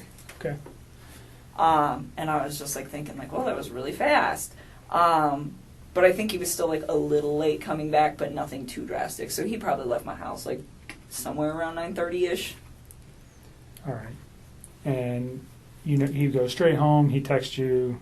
Well, I was already home. Right. No, he texts you. He goes straight home from your house and he texts you that he's home. Mm-hmm. So that should be in your text message. It should be. I'm pretty positive that was not a phone call. I'm almost positive that was a text. Sometimes I get them flip-flop or I don't remember, but That's sometimes I know. I'm pretty sure that one was a text. Saturday, during your dinner, what kind of conversation did you guys have? I don't even remember. Oh, So he's been trying to like eat a little healthier than he normally does, and he's always like been in the working out since I knew him, and he like tries to eat clean, but he was trying to like step it up a little bit, and nothing like the people who do like the competitions and the shows that are all super restrictive. I mean, it's nothing like that. It's just like day-to-day general maintenance, but it's how I eat, and it's pretty healthy. And he's been losing a lot of weight. He lost, I want to say like 13 pounds in the time that we were hanging out. And honestly, when you start eating a little bit cleaner and you start working out a little bit harder, the first couple months, especially for a man, because they lose weight faster, it's not something that's like that drastic to me, but it did stand out that it was like a little much. And so I was like, whoa, like maybe you're not eating enough macronutrients, so let me look at them. So he had been working on his MyFitnessPal app and like programming like all the stuff he eats, and I just started going through them, and I was like trying to figure out like where his ratios were, and we actually spent a lot of time doing that because he'd asked me to do it for him, because I just was at the point where I was like, if his weight loss slows down in a few weeks, he'll be fine, and if it doesn't, then his macros are a little off. It's not like that big of a deal like in the workout community. This is like a very normal thing. But Did you have any other outside concerns, like potential drug use, alcohol use, any of that stuff that led you to go, oh, he's lost an extreme amount of weight in such a short period of time? No, and I wouldn't call it extreme. It was just like, it was a lot. But I mean, when I first started working out, I dropped like 12 pounds in 2 weeks when I first started like hitting it hard with the diet. So the fact that he lost like that much weight, it wasn't, like I said, it was not a surprising amount. I just didn't want it to be like a sustained amount. But no, I didn't think anything weird of it just because of like how interknitted I am with the like workout community, and I know like this is possible. But it just, the thing that concerned me about it, I guess, and it wasn't even concern, but the thing that like kind of red lighted me like, hey, this might be carrying on, is the fact that his macros were like pretty dialed in. Like I had wrote them and he like didn't stay exactly on them, but his calorie intake was about where it needed to be, my experience anyways, for like what he was trying to achieve. And so I don't know, he didn't seem to have a problem with it. He liked where he was at with all of that. So that was your main conversation Saturday? That was like a big chunk while we were there, is like us actually going through, because I was like going through each item like, why are your ratios off? Do you know where his kids or wife were that night? On Saturday? Yeah, his kid. Well, you know his kids are with the babysitter. Do you know where his wife is? She's in Arizona. Okay. How do you know that? Because he told me. Okay. Do you know what she's doing there? I think she's on a business trip. He didn't even tell me right away. He actually told me, I think, like on Saturday or something. It might have been like Friday or something. I honestly don't remember. I just remember I was like really surprised where he's like, hey, like, I'm going to try to get a babysitter if you want to hang out or something like that. And I was like, why do you need a babysitter? Like, your wife's home. He's like, no, she's out of town. I was like, oh. Okay. Is there much conversation regarding that, her on being on a trip, or the children on during those conversations? Not really. I just asked him what time she was coming home on Sunday, and he just said really late. Okay. And that was it. I mean, there's nothing really to talk about with that. Okay. So your conversations mainly health related. Mm-hmm. You guys return to your house, and then he goes home, and then you talk to him for a few hours on Sunday. Did I? Are you asking me, or are you telling me? I'm asking you. Oh, I was like, I don't even know. Someday, honestly, so wait a minute. That was Saturday. We're talking about Saturday. We're not talking about Sunday right now. Okay, so you're still on Saturday. Yes. You guys have a phone conversation when he gets home? That was the day that he got the babysitter and I went out to dinner, not Sunday. Okay. Okay, sorry, I just want to make sure That's you okay. got your Yep. days right. So Saturday, yes, we went out, he had the babysitter, he went home. I'm sure we did. We always talk on the phone. And honestly, I mean, Mark asked me that the other day. He's like, how long are you on the phone? 15 minutes, 20 minutes? Like, you're going to have to look at the records, to be honest with you. Like, so much. You like to talk, I can tell a little bit. Yeah, a little bit. 400, when she was young, she'd crank out about 400 words a minute. Gusts up to 600. That little thing can yak, man. You're a talker, so I'm letting you talk. I need to use the restroom. Let me show you where it's at. Can you So- give me some water while you're out there with Sure. them, please? Thank you. Another bottle? Let's Yeah, at least one. let's move to Sunday. Sunday. Well, Okay. let me reverse something. Your conversation with the children, or about the children, was there ever talk about medical concerns with either of the children? Well, I know Cece is allergic to not peanuts, like pine nuts. Pine nuts. So she has a nut allergy. Yes. Did they take meds? Yeah, I know that she had like an EpiPen, but as far as I know, she didn't have any meds. But I never asked. Like I was just told like she has a pretty severe allergy, and Enough to carry an EpiPen, that's pretty severe. yeah. While we're on this, so when he was in North Carolina, this is all like hearsay now because it's like this is not a conversation. Like he's telling me this stuff, but who knows exactly what happened. But he went out there to go see his family and her family. And while he was in town, before he went out to North Carolina, I guess his mother had accidentally, like, not exposed her to something with nuts, but had, like, given a product, I think it was like ice cream, to a different kid that could have traces of nuts or something. I don't know. But it was like his daughter was fine, but she was, like, in the range of contamination. And I think his wife was very upset about that. And when he got to North Carolina, he told me that he was supposed to spend like half time with them, half the time with her family, and that was supposed to be what it was. I don't know. But he said that he went to go see his family and they weren't answering the phone for like a day or two before he went out there. And then when he got there, there was a note on the door that said, son, if you step by, we're at the beach. And they ignored him for like most of the time that he was out there.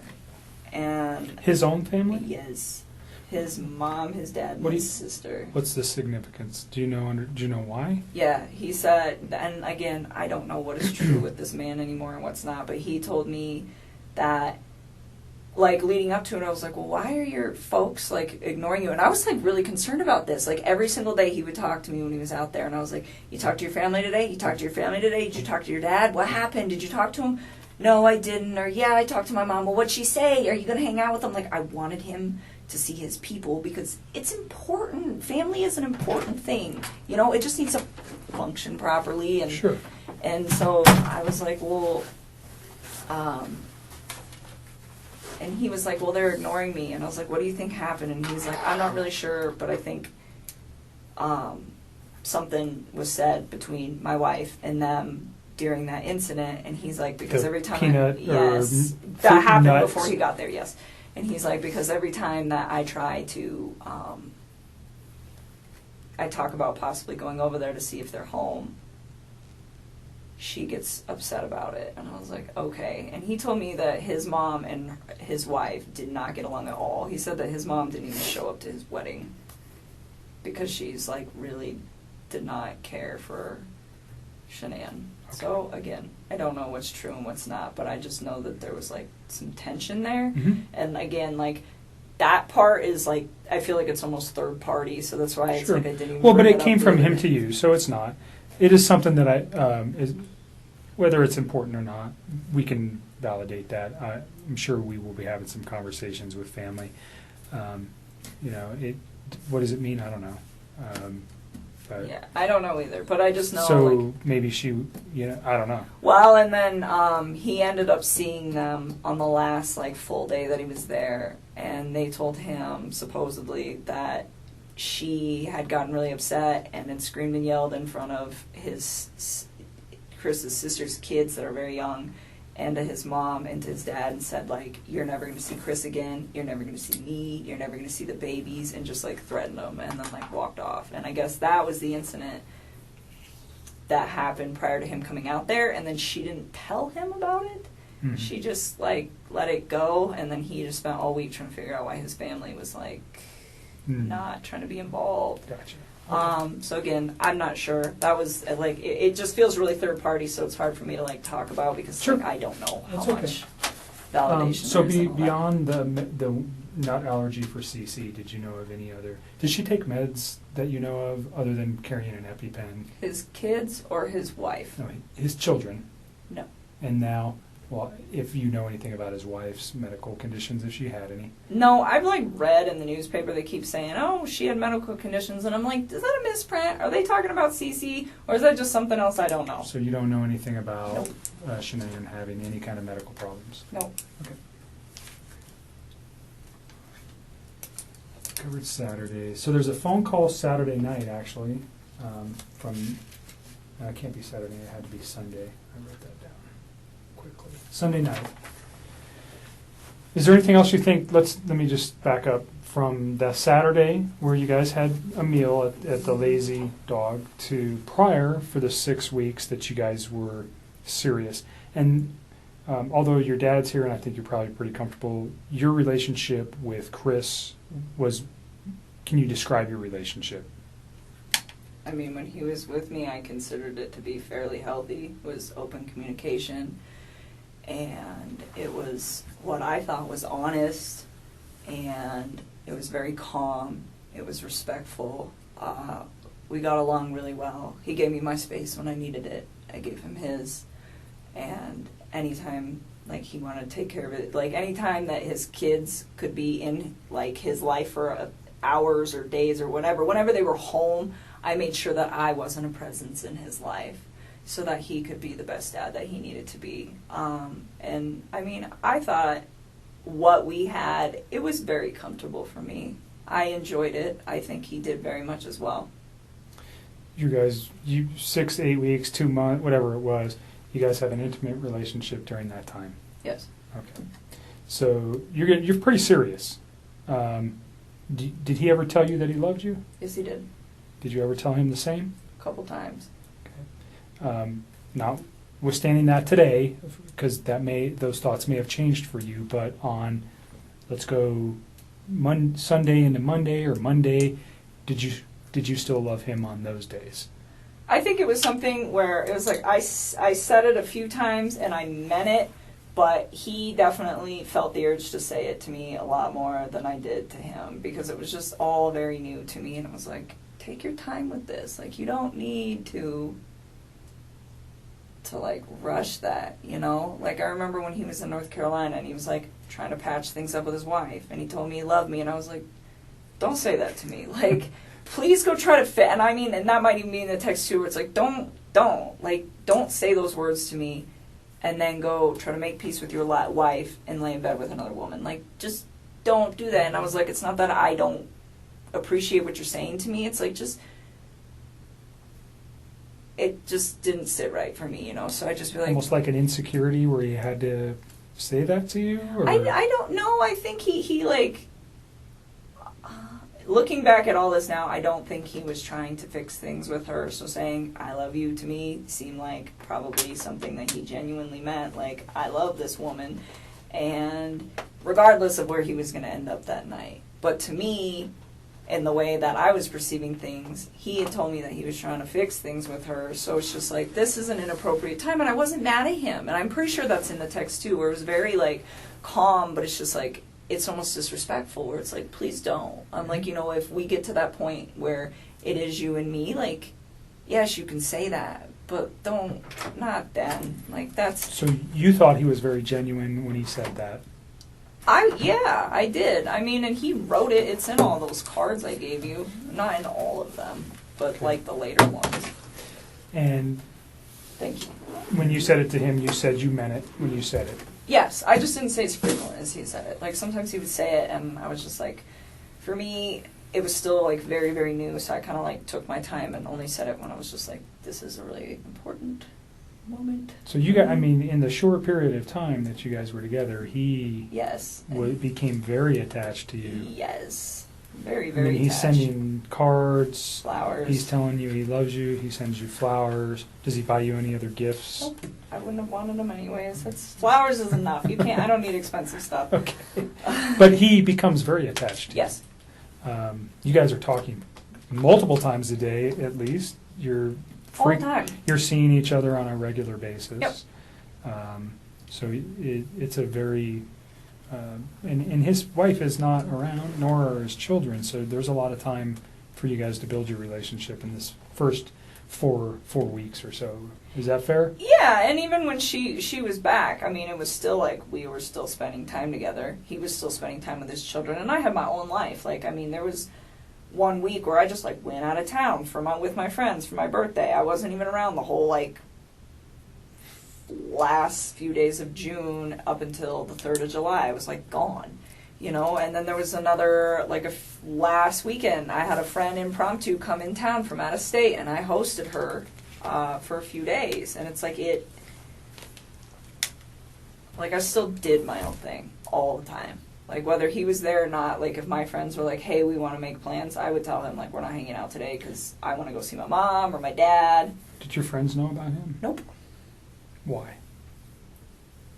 Because it's like he's with 2 women right now. They don't Okay. need to know about So that. if you had a boyfriend of 4 to 8 weeks on a regular, I don't know if you were married prior or if you had a boyfriend before, but if you had a steady boyfriend, you would have let people know. I think you told me before we got started that you just told your dad about Chris No, I wouldn't recently. have told them. I wouldn't have told Okay. people. It's too early. I mean, people... So you don't tell your friends, hey, I got No, a because boyfriend. people come and go. I mean, Okay. dating scene these days is like, it sucks. I mean, so, no, I wouldn't. I mean, it would have to be something, even with Sean. I think I was with Sean for probably like 6 or 7 months before I brought him home to my family. I mean, I really, Okay. same with, that was the guy I was in a previous relationship with, but I But mean, this one you were a little bit more, you said he's with 2 women.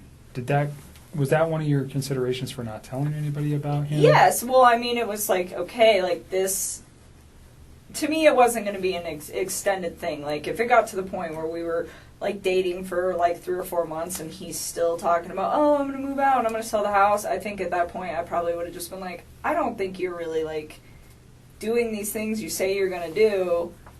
And I probably would have just, like, left because at that point, it's not fair. It wasn't fair to me in the first place. It wasn't fair to her in the first place. It wasn't fair to any of us in the first place. You know, it wasn't fair to his family for him to have an affair. It wasn't fair to me to have him lie to me and make me think that everything is going to plan. And still to this day, I don't even know what's a lie and what's not. I don't even know if they were, like, filing for divorce. I don't know if they were putting the house up. I don't even know anymore what is real and what is not. But what I do know is it's just like, you know, that wasn't fair to me either, because if I'd have known not even all the truth, but like obviously some of it, I wouldn't have even engaged in any of this in the first place. And it just, I mean, and that's the part for me, just like on my personal level, outside of everything that is happening, that is gonna affect me long term. It's like, you know, I'm gonna wake up every day and know that, like, this mom and her unborn child and these 2 little girls are not around anymore, and it breaks my heart. It is so, oh my God. And then I have to think about, like, the consequences of his actions and how they affect everybody else. Like, all of these, her family's impacted. My name is about to be, like, slandered for probably a while. I don't know how long it's going to take to heal, but I would not be surprised if it's going to be hard to go out in public sometimes for a couple of years. And that really hurts me. And I'm just like, this is a horrible, horrible thing. Like, how dare you, you know? And people aren't going to understand that. You know, they're going to say, oh, you know, you're the woman that had an affair with this man who took out his whole family. And I take a step back and it's just like, I didn't know. Like, it's, he's so disgusting. I'm so ashamed of him and everything, and I just, oh, those little girls, they're so little. They're so little. We talked a little bit earlier about getting some help for these things, and we can provide that Okay. at really no cost through the state. One more we just want to make sure there's resolution. Absolutely. That's why we come to you guys to Yeah. pound it down Hey, until there's I'm nothing left. sorry that you're talking again today. I really am. I don't want to put you through any more trauma than you've already been through. There is reasons for everything that we're doing today and I know. what occurred. And I'm sorry. I genuinely am sorry. These are not things that we like to do twice. It's the same thing with other types of victims from other crimes. We want to do it once and we want to be done. Unfortunately, we didn't know yesterday what we know today, and that's why we're here, because we need this video. And I am sorry, because I know it's hard to talk about it. God, But it's it's so sad, and she's pregnant. And, you know, on our end, we God, and didn't, they're so cute. They're so little. Like, why? Why? How? I don't even understand how you could, like, bring yourself to do that to somebody who's, like, that big.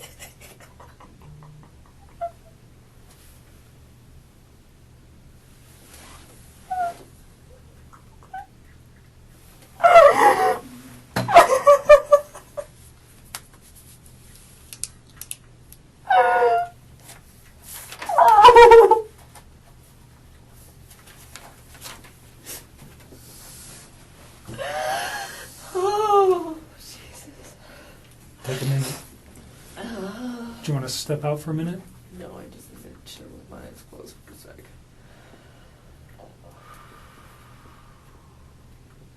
I still cannot believe this is happening.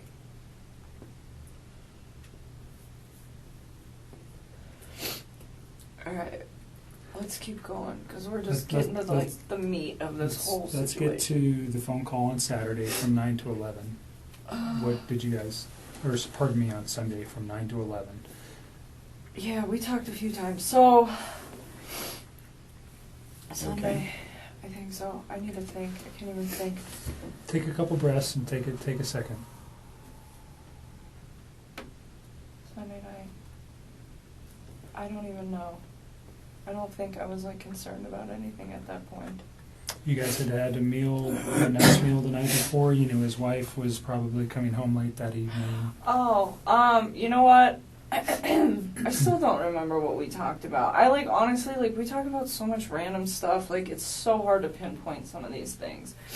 I don't remember what we talked about. I do remember that was a long phone conversation though. We probably talked about all sorts of stuff.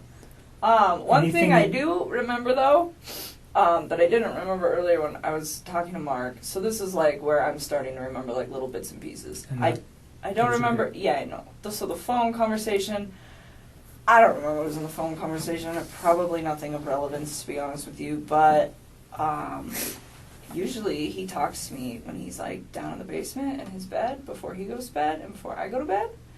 And I could hear the TV on, which I thought was kind of weird. I didn't ask him. I just heard it in the background. And I remember thinking, and it was like right before we got off the phone, I was like, why the hell is he up?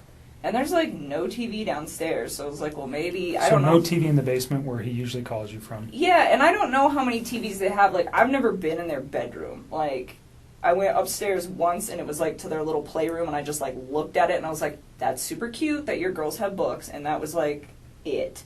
And other than that, I have never been in any of those rooms in that upstairs. Like, to me, it was just, like, you don't know. Like, ever. I had no... So, I don't know if he has any other TVs. I'm assuming by, like, how much other nice stuff they have in their house, it wouldn't surprise me. So, I'm not quite sure what room he was in at that point. But I just remember hearing the TV. And I was like... It was just weird to me. Because I was like, why are you watching TV right now? It is, like, super late. And that was the only And thing... he had phoned you? Or were you guys already talking when the TV was going? Or just... I just remember, like, I, like, picked up on it, like, later, but I don't think it was, like, throughout the whole conversation. Okay. Like, I just remember it being towards the end, because I remember thinking, like, wow, it's really late. Something I didn't ask you about the house because you'd been there twice, and it just made me remember. Do you remember how you guys accessed the house? That's a good question. So, once through the garage, and I think once through the front door. I think the first time was through the front door, I think. And I think the second time was through the garage. Was there anything unique about either of the doors when you went into the house that might not be typical of another house? Like a unique door. Not the they door have a itself. camera on their door. Okay, I mean, there's I know there's a that. camera on the which door? It's on the front door, isn't it? I don't know. I'm asking I you. think so. Okay. I don't know. Did he use a key to access the house? No, he did not. The first time I went over there, he just let me in. And then the second time, did we go through the garage? I don't remember. I've been through his garage before. I went through his front door once, though, because I remember he had just cleaned, it was the first time I went through his front door, because he had just cleaned his carpets, and he had moved all the furniture out of the way, and the furniture was kind of in the way of the door. And he's like, the door doesn't open all the way right now. I'll move all the furniture back when the carpet dries. So I do remember that, just kind of offhandedly. And the second time, I want to say we went through his garage, because I remember his garage. I remember, yeah. So he was at the house when you went there. You were never there by yourself. He right? was at, yeah, Or he no. took you there. The first time he was already there, Okay. and I met up with him. And the second time we went there together. So the front door, I asked if he had used a key. He let me in. Okay. So there's a, those keypads where you can Mhm. enter an access code. Do you remember seeing that on his door? Like, I want to say vaguely, but to be honest with you, I don't remember. Like, he let me in that day. That So was he never so gave long you ago. the code to access his home. No, Okay. not at all. You talked about a security system. There was a camera on the front door. Was that just like what a Ring doorbell is that goes to your phone? I don't even know what it looked like. I only Okay. know that it existed either because A, I wasn't paying attention the first time I was over there, but B, because of all the stuff that's going on right now. That's the only reason I know Okay. it's in Did you remember existence. seeing any cameras anywhere in the house? No. Okay. Did he ever tell you about the alarm system or give you an access code to the No. alarm system? No. I wouldn't have asked for that. I wouldn't have wanted that anyways. Sorry to regress to that. No, I'm you're gonna Go okay. back to the phone call, or where you noticed the television in the background of the Yeah. phone call. Yep. So I didn't know what room he was in, but I was just like, I just thought it was weird because he's always like, before I go to bed and I lay down, he's always like kind of trying to do the same thing. We just talk. It's like a really chill thing till one of us is about to pass out, and then that's like the end of it. But it was strange because I was like, the TV's on. I remember I was thinking, I was like, maybe he's waiting up for her, and then I was like, maybe not. I didn't know. It wasn't something that like alerted me. It was just different from his Out of character standard for him. operating procedure. Because whether his wife is home or she's gone, he's always got kind of like the standard op when he calls me. So that's why it was kind of like unique. Okay. Because it doesn't really fluctuate when she's there and when she's not there. He's pretty like free reign with what he does. Mhm. So anything important that you recall during that conversation about the children, about his wife, about what he was doing the next day, what he had planned, anything like that? Did he No. tell you any of that information? I remember he told me he had to go to the field and not to the office on Monday morning. Okay. Did he specifically say where he needed to go on Monday morning? No, I don't ask him for those sites. There's like, Anadarko's got like thousands of sites. If he were to tell me, I wouldn't even They're just know. like random numbers and stuff, right? Well, he told me, he said, I gotta go to a site. I gotta go check out like a valve or something where they think that they had a release. Something like that. Did he mention the town or anywhere? No. He just told me that that's what he had to go do. He's Okay. like, he was like, I won't see you in the office in the morning. Because I see him, but I don't actually like talk to him. Like I will go in the cafeteria, I will put my lunch in the fridge, and him and his whole team are sitting in there, and I don't talk to any of them. I just walk out. But anyways, yeah, he's like, so I won't see you, I'm going to the field, which is not an uncommon thing for the ops guys to like just go straight to the field. Like it happens. Like typically they go to the office, I would say like 3 or 4 days a week, but there are days where him and his other team members are not there. Or like I'll get in there and some days the cafeteria is packed and they're all there. Okay. And other days I get in there and there's only like 3 or 4 of them. So it didn't cause you any concern that he's No. like, I'm going to the field on Monday, I won't see you. That wasn't, No. that's it happened didn't- before. Yeah, I mean, Okay. it wasn't something, and it's not just him, it's like that whole team. Like, you can just tell when they've got, like, a lot going on, because I'll walk in and there'll be, like, 2 of them, as opposed to, like, 6 or 7. Do you know what he did Sunday during the day? I don't even know what I did on Sunday during the day. I am so tired. Let me just think about this. Daniel came over Friday. I hung out with him Saturday. And then Sunday, When did Jim come in? Monday. Huh. Jim got here Monday. What did I do on Sunday? I am like drawing a blank. I'm really tired. I don't know. Can I get back to you on that? Did you guys have any conversations on Saturday night during your meal, what he might be doing on Sunday? I'm sure we did. I don't know why I'm drawing a blank because I haven't slept. If I say that he may have done something with his children, would that refresh Oh, yes. your memory? He went to a birthday party. Okay. Did you know whose house he was going to? Nope. But I know that they had a water balloon fight. Okay. He had one, or his children? His children did. Okay. He said he used to get really into it. He said he got like really interactive with his kids. He's like, some of the adults don't really spend a lot of time playing with the kids, but We I went always to the do. museum on what day, Saturday or Sunday? Sunday. Okay. That's right. So Okay. that's what I was like, was I hanging out with you? God. Very So memorable event, huh? We, Oh, it was, me and him and my stepmother and my wife sister yeah. went to the museum. And What that's museum? right. The Denver Museum of Nature and Science. And they went to brunch prior to that, and I skipped brunch, and I went to the gym. You shouldn't have. It was good. I had to do core day. That was the last time I worked out, actually. That's so what we did Sunday. Okay. Yeah, so core day, and then we went to the museum, and then When did he tell you about the water balloon fight on Sunday evening during your conversation on the phone? I think so. Okay. So think you don't so. know whose house he went to on Sunday, No. but you knew it was for a child's birthday? Yeah, and he had told me about that in advance, really. So I don't know if it was Saturday that he had told me that he was going to go that birthday, or like Friday. I just remember he was like, "I got to go to this birthday party Okay. with my kids." Any other conversation that makes sense? I mean, honestly, at this point, I'm really tired, so I know there are certain things that I need to tell you guys that we'll get to as these days progress. Yep. But in all honesty, if it doesn't stand out to me now, Today? it probably That's fine. wasn't relevant. What about that 9 o'clock thing you were telling me on Monday? Oh, that he told me?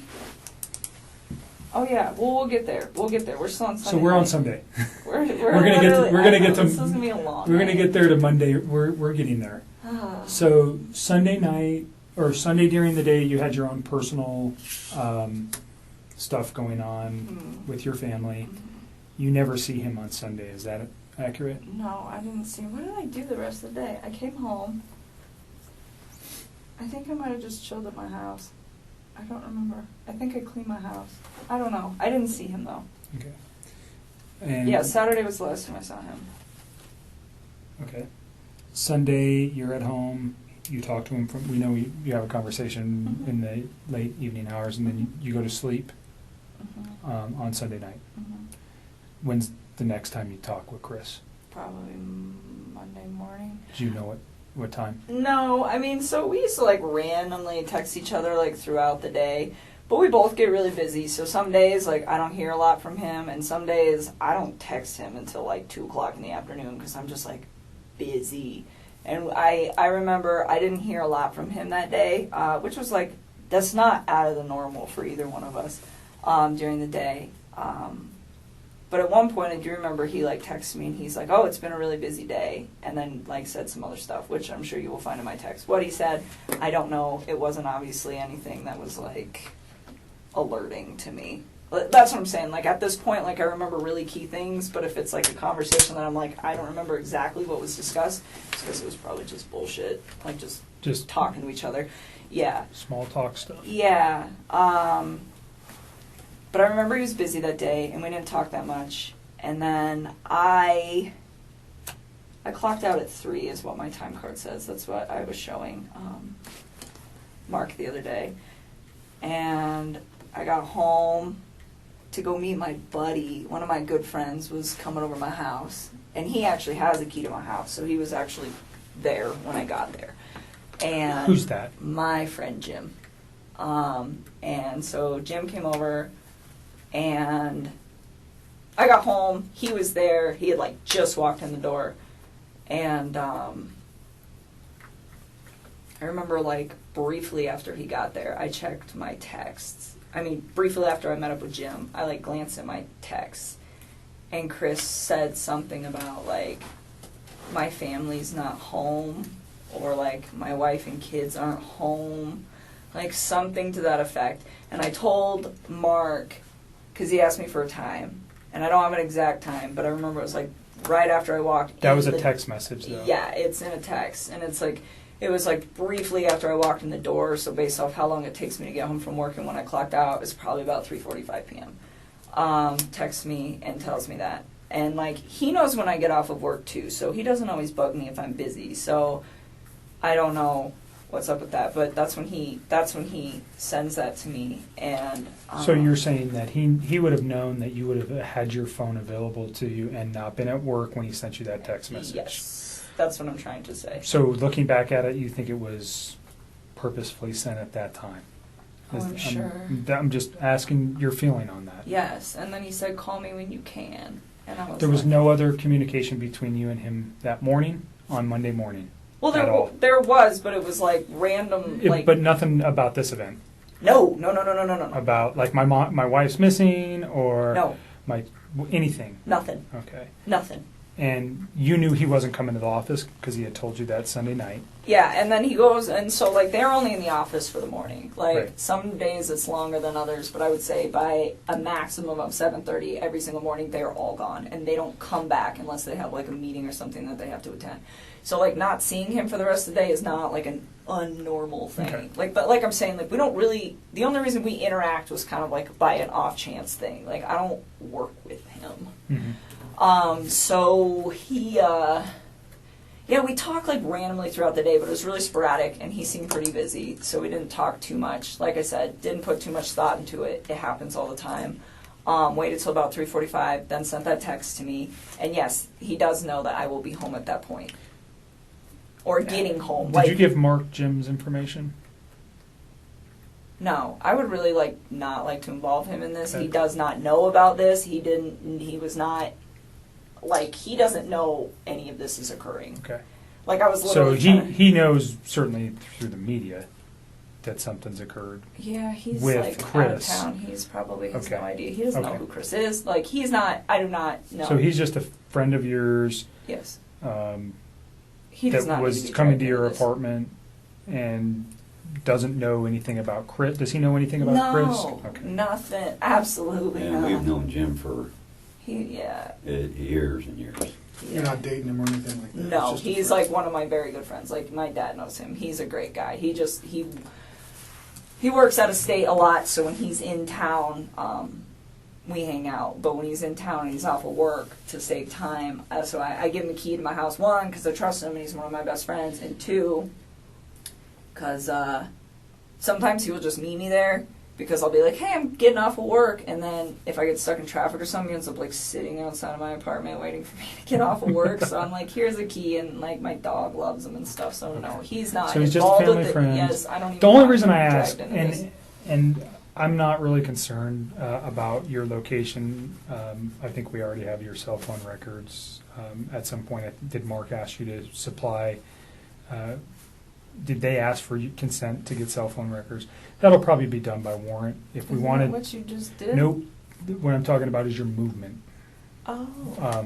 by GPS or by cell phone tower to show where you were. Obviously, and I don't want to cause you concern, we want to know where you were that day too. You're dating a man who did some egregious stuff, and we want to show that you were never near him that day. Period. I mean, you guys So- can track my No, stuff. yeah, I mean that was something we will have to get a warrant for, anyways. I'm just saying, if we asked for it, would you have any Yeah, objections to that? No, you can have Right. it. So, I'm we'll- a pretty boring person. I well, don't it sounds go like too you many just went to places. work that day, and then you came home, and you were there at 3:45. Yeah, like on give or Monday. take like 5 Yeah, minutes. whatever. But yeah, so 3:45. I meet Jim there. Yeah, I would And totally so re- Jim is understand from an investigative point, he could be a person who could say, yeah, I was there at 3:45. He doesn't know Chris. He doesn't know anything. He could say with one phone call, yeah, she came in at 3:45. Done. Totally. Do you know what I'm saying? Yeah. And I don't have to ask anything more than, hi, Chris, my name's Kevin, or Jim, and I'm not saying you have to give it to you. Just leave Jim but alone. if Jim at does some not need to be wrapped point- up in this. If at some point I needed Jim's info to, let's say we couldn't find your phone records, would you You tell can me who have Jim them. is? I will give them to you. Would you tell me who Jim was if I If couldn't you get him? had to. Okay. I don't really want to Great. involve him in this. That's not Perfect. fair to him. That's not, no, if I do not have to do that. That's fine. Yeah, so anyways, Chris was like, call me. And this is the 345 text. Yeah, he sent me like a few. I think there was 3 of them, and I don't remember what the other one said, but something about like, yeah, my family's gone, or I don't remember verbatim, but call me when you can, or call me when you have a chance, something to that effect. And so when he told me call me, I was like kind of alerted, where I was like, okay, what's going on, you know? But first when he told me like his family was like not home, that didn't really seem odd to me that his family wasn't home. It was really vague. I'm like, okay, like, are they at the grocery store? Like, elaborate. And so, you know, and then, but he says, call me like it's like an emergency, but then just says that they're not there. And so I'm like really like floored by that. Well, not like floored, but just kind of like, he says, call me, so I'm concerned. And then he's really vague, so I'm like, maybe he just wants to talk to me? I don't know. I think it took me a little while to like really process the severity of the situation, just because this is not something that you expect to see every day, and the way that he talked to me made me believe that this is not what was going on at all. Okay, so you make a phone call to him and you guys have a conversation. I did. I stepped outside. This is 345. Ish. I mean, well, like, I think I actually interacted with Jim for, like, probably a good 15 or 20 minutes. I mean, he's my guest. He's in my house. So I don't think I called him right away. But, like, I mean, I'm trying to balance the fact that I have my friend here, and then Chris is saying that something needs to be addressed. But to me, it didn't sound like an emergency. I mean, it's all the time. Like, people aren't home right now. You know, so it just... It wasn't like, oh my God, I have to take this call. It didn't register as being critical. No. I mean, it was the way he said it, and I was like, okay. So I remember hanging out with Jim for a while, and then I stepped outside, and I made a call, like out on my back patio, and I called him, and he didn't answer the phone, and then he texted me back. Oh no, did he answer the phone? I don't remember. I think he missed my call, and then he called me back. Or he just answered. Either way, it was a very short talk to him where he was just like, I have to go. The cops are here. And I don't remember if he said that on the phone or over text. That's I don't okay. even, I'm so tired. That's fine. You don't But need either the way, different, like, it's the just cops, the context. Yeah, I mean, you guys will figure it out. The cops are here. And I'm just like, all right. And then I remember we were we were texting, but I was like hanging out with my company, so it wasn't like a nonstop text. It was just kind of like I would check my phone every once in a while, and we would communicate with each other. And he was just saying like they weren't there, and that her friend Nikki was there, and that her friend Nikki had called the cops. And I'm like, why would this girl call the cops? And like, I honestly do not remember the order of operations on all of this, but I'm pretty sure the majority of our conversation that night until my friend Jim left the house, which was probably pretty late, I don't even know what time, like 9 or 10, was all via text. So you should have this via text. Like, Okay. I don't think we started talking again on the phone until, like, after my company left. And he was like, I don't know, he just started, like, giving me details about stuff, and I don't remember what order, but he was saying, like, Nikki was really upset, and that the cops were there, and that they were, like, searching the house, and I was just like, what? You know, like, what? Why? And he was telling me that, they had, like, had a disagreement or something like that, and then, he told me, like, she was gonna go to a friend's house, and I was like, okay, well, maybe she left, you know, maybe she just, like, went to her friends. And then I think I don't remember, but I think he was the one that told me that her cell phone and her purse were still there. I think he told me that. He told you her cell phone and purse were still there? I think he did. I don't remember. What's the But, significance of that in your mind at that time? At that point, I thought this woman was really trying to get out of this house. Okay. That's what I thought, because he said that they'd had a disagreement, and I was just like, okay, well, I mean, I leave my cell phone at When home. he said disagreement, what did he tell you what it was about, or? Not at that point. Not at that Okay. point. So, again, like, you guys are going to have to check these texts, because it's all, like, my brain feels That's like okay. a mashed potato right now. But I remember him saying that, and I'm just thinking, like, well, maybe she was in a rush, you know? Like, maybe she was just like, I'm going to my friends. I'm leaving my cell phone here because I don't want you calling me. I don't want anyone else calling me. I mean, there are days where, like, when I'm outside of work, I will just shut my phone off. I just do it, and it's, like, my way of getting peace. So to me, that, I mean, like, it was weird that it wasn't even that weird to me that she left her phone just because I leave my phone, but it was weird to me that she left her purse. But knowing the fact that that girl was, like, always on her phone, then yeah, I guess that is kind of odd. Like, she lived on her phone, I think, yeah. pretty much, is my understanding of her and a phone.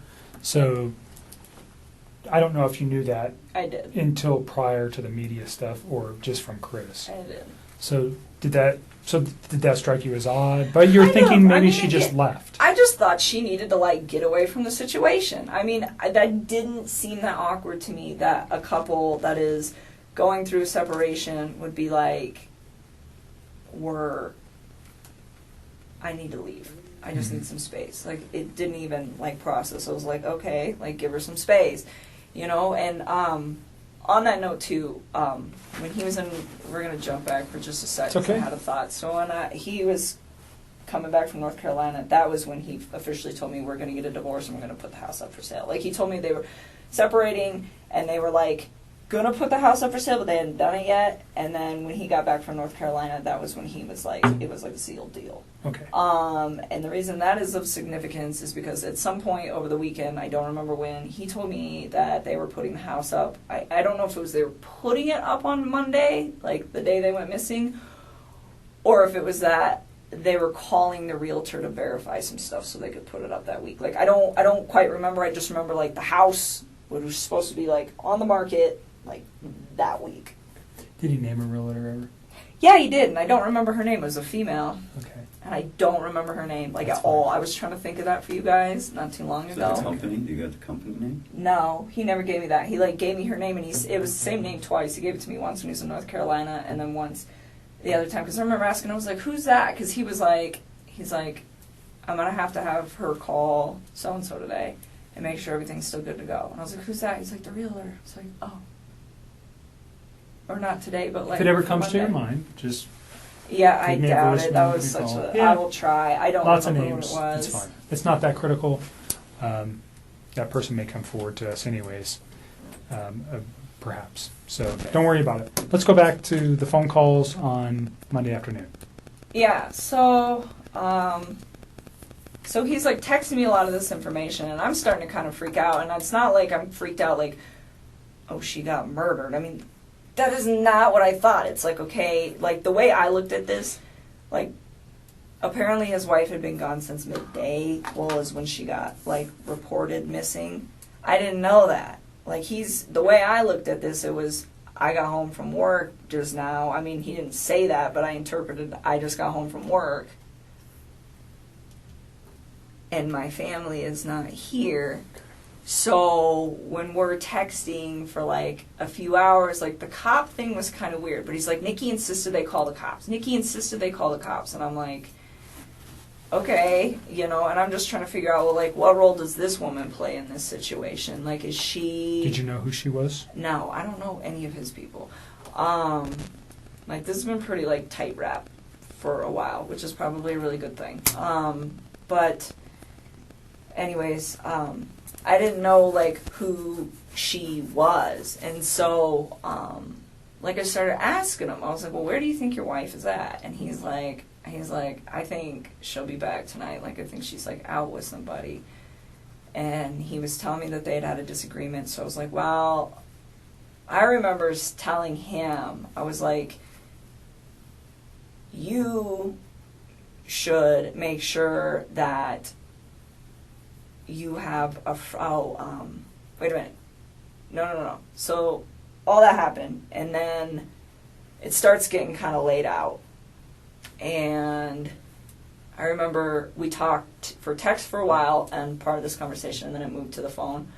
And I remember telling him, because he was like, I think she'll just be back tomorrow. I think she's just going to be gone for the night, like, with a friend, you know? And Did like, he name the friend? no, he didn't. And, like, and because I don't think, he made it sound like he didn't know, like, what friend's house she would be at.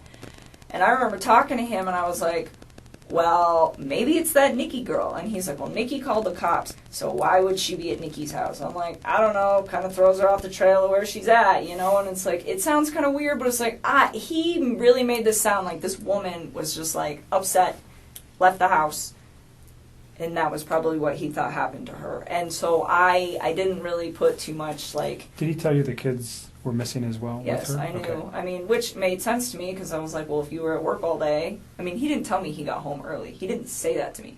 So, I mean, it made sense. Like, if she's going to leave, they should probably go with her. And so, I don't know. I feel like I wish I should have, like, processed all of this earlier, but I just don't feel like when one of my friends is gone, I'm like, oh my God, they got murdered. We should address this. Like, I haven't heard from It's not them a in 4 typical hours. thought when somebody just checks out for a day. No. So it got late at night, and, like, I remember telling him, I was like, he's like, I think she'll be back tomorrow. And he was going to go into work, and I told him not to. I was like, you need to stay home, and you need to help the cops. I'm like, and you need to wait for her to come back. And he's like telling me, like, well, what if, like, she comes back and she sees my truck? And I was like, you know what I would do? I was like, I would ask one of your good friends who's off of work tomorrow to come over this house and hang out with you while you're here. I was like, and go park your truck down the street. I was like, so she's upset at you and she wants to come back. I was like, but she doesn't want to be here if you're here, maybe. I was like, if she comes back, I was like, and she doesn't see your truck, maybe she'd be more willing to come in the house.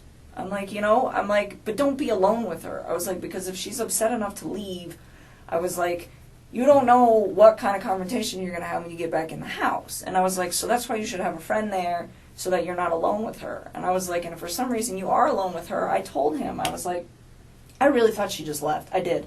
I was like, get your phone, put it on video, and put it in your pocket. And I was like, and just zip it up. And he's like, why? And I told him, I was like, because you can voice record. I was like, so if she comes home, I was like, and you two are still, like, you know, if there's some choice words being said, because you guys obviously got into, like, something that's, you know, early Did he in the ever morning. articulate what their argument was He did, about? and I will get there. But, you know, I told him, like, just be prepared. You know, because at this point, like, it wasn't like I was, like, trying to make her to be a bad person. It was just like, I didn't know what was going on. I assumed that she had left, so I was like, well, when you get back, because I knew that they were going through a divorce, it was like, just cover your bases, you know, try not to be alone. And if you are, just record what you guys are talking about, so, like, at the end of the day, like, nothing bad happens to you, you know? And, like, that was kind of how I processed that whole situation. And so, he was like, all right. And then, she didn't come home that night. That was Monday night, right? Yes. We're talking about Monday. Monday night, yes. And he told me this is what he told me they talked about, and I realized that this is like total bullshit, and I think he's telling you guys a different story. And I think the reason that he's telling me what he's telling, I think the story he's telling you is probably slightly more accurate than the one he told me on this case, and the reason is because I think he was trying to save his ass with the fact that she's pregnant. So he told me that she had asked him to wake her up before he left for work on Monday morning. And so I don't know if she did that on a text or how it was supposedly communicated. But he said that he went to get her up, which I also found weird because, like, she's still sleeping when he leaves because she gets up with the kids, and they get up shortly after that, but, like, it's just him in the mornings, you know. And so he said that she woke up and those two kind of just, like, got in a disagreement, and I don't know what all was said, but he was like, she was being pretty mean. And then he said, she told me that she's pregnant, and she told me that the kid is not mine. That is what he told me. So she's pregnant, the kid's not mine. and that she's Like he's playing it. He didn't know she was pregnant Yep, until that morning, yep. and that she had an affair with somebody else. Yes, and this is before I knew she was 15 weeks pregnant. Okay. Like all the stuff on Monday that I read from my recollection, because I didn't find out she was pregnant until Tuesday. So anything that got posted on Monday did not emphasize the fact that she like had a baby on board. So then. Let me ask you something. You said that he usually gets up in the morning and it's him, and she gets up and takes care of the kids. Is that the routine that you know for them? Or do you know him to get up and like prepare meals prior to him leaving the home? Well, he gets up and he like goes to the gym and he works out in his basement and Okay. like makes breakfast, and I don't know. Does he his make whole breakfast for routine. himself, or does he make breakfast for his children? I don't know. I don't know. They're still sleeping at that point. Like all I know is he at one point in some time in this whole thing, he told me that they usually get up at like 6:30, and she gets him ready and takes him to school and like does all the morning stuff with them, as far as I know. And then in the afternoons when he gets home from work, he kind of does more of the afternoon stuff. Okay. So it's kind of like a tag team operation that they have going on, but I think she does more in the AM and he does more in the PM. Right. Is Thanks. kind of how I process that, but I don't know. Okay. So Um, she's mean to him and then throws this out Yes. that she's pregnant from another man. And I said, do you believe her? And he was just like, he said something about like, oh yeah, like she kind of looked like she was showing when we were in North Carolina, but I wasn't sure. And I'm like, so you think she's pregnant? And he's like, yeah. And I was like, do you think she's like having an affair? And he's like, I think she said that out of spite. And he's like, and I was like, okay. And then, and again, like, I think he's just saying all this to me to try to cover his tracks with me. Like, I don't know what he told you guys, but I bet it's probably very different. And I think that what he said to me, it was like directed towards me. Like this whole bullshit little box lie that he had right there was like the lie directed Did he at say when the me. argument started? Nope. He did just said it was say- in the morning. He did- said he woke her up in the morning. Okay. Did he say when she came home? Did he ever let you know that? I think I want to say he said around like 2, but I don't know. Okay. And then he woke her for what purpose? Because she asked him to. Okay. So I was under the impression that he was asleep. I'm assuming this is how it like went, and what he was trying to tell me is that he was asleep by the time she got home, and she sent him a text and said, "Wake me up before you leave." And then he woke her up, and they got in an argument, and then he went to work. Okay. That's how I processed And the it. context of that argument again was just she's pregnant. And is there anything else that he shared with you? He did not elaborate on it, and I didn't ask. What were you thinking at that time? This was like on Monday. Again, at that point, I was like, I still thought she left. I mean, this was all on Monday. Like, I legitimately thought this woman left the premises with her kids and just wanted nothing to do with him for like 24 hours. So his story was believable that she was pregnant from another man, and maybe she took off for that guy, or He said several times, like, I think she just said that out of spite. okay. Like, he thought she was with one of her friends. So he held true to that story. Pretty much. She's just leaving and she's with a friend. That was kind of what he thought, and that's kind of what he had me believing. And at the time, I wasn't really alarmed because it'd been like a half a day. Sure. And so then Tuesday rolled around, and Did you see him at all on Monday? You said you didn't, No. right? Earlier. I did not see Okay. him. And I went to work Monday. Did he ever Tuesday. try to convince you to come see him, or say he wanted to come to your house? No, not at all. We were supposed to go pick out apartments to go look at on Wednesday, so yesterday. But that obviously Right. didn't So happen. on Monday, he never tried to be convincing to get you to come up to see him. No. Nothing. Not that I'm aware of. I don't think so, because I had my buddy Jim was over Monday and Tuesday, and he knew Jim was over Monday and Tuesday, and that's why we were going to hang out on Wednesday. Okay. So no, he didn't ask me. So Tuesday rolled around, and she still wasn't around, and this is when I started getting kind of sick. Like, my friend Jim was sick on Monday when he came up, and I don't know. I just started feeling like crap as it was, and then I was just kind of having a hard time focusing and like thinking about what was going on. And I'd asked him a few times, I'm like, "Where's your family, Chris? Like, where's your family?" You know, and he would tell me like, "Oh, I don't know," or "I want them home." Like, I asked like several times. So I think I got different responses, but each time, like, he didn't know where they were. You know, and I'm like, she's still not home, and he's like, no, and I had also asked him to, like, he said he had a friend, Dave, that was a cop, which I also find convenient that there's another Dave working this case who's a cop. But I was like, well, Dave's off, why don't you just have him, like, post up outside your house, too, and see if she shows up, you know, and he told me on Tuesday morning, he was like, I called Dave and asked him to sit outside my house, and he's going to do it. And he's like, and then my friend Nick is coming over later on this afternoon. And I was like, okay. Did you ever hear Nick's name before? I've actually heard that name a few times, like, Okay. around him. Like, there's certain, I never heard Dave before. Dave was new, but I've heard the name Nick a lot, so I don't know if that's, like, real or what, but if I was to guess, like, friends that he, like, legitimately has, I would assume that he was one of them. But yeah, because I know he's told me before, like, when we first started hanging out, that Nick lived kind of in the area, and he's like, he actually goes, he's a trail runner, and he's like, he runs at East Lake number 3. So he lives in your area? Kind of. Okay. And I remember him saying that to me once. He's like, you know that park that we, like, hung out at? I was like, yeah. He's like, my buddy runs over there. We should not go to that park anymore. And I was like, okay. That's cool. And, anyways. Tuesday morning. Tuesday morning. We're almost done. I know, I'm trying to just keep it all together here for you guys. Tuesday morning. Oh, so he said Dave was going to stay outside of his house, and Nick was going to come over that afternoon. I was like, all right. And then, I think most of the texting throughout that day was kind of like, have you heard anything? Like, what's going on? It was kind of like me checking up on him.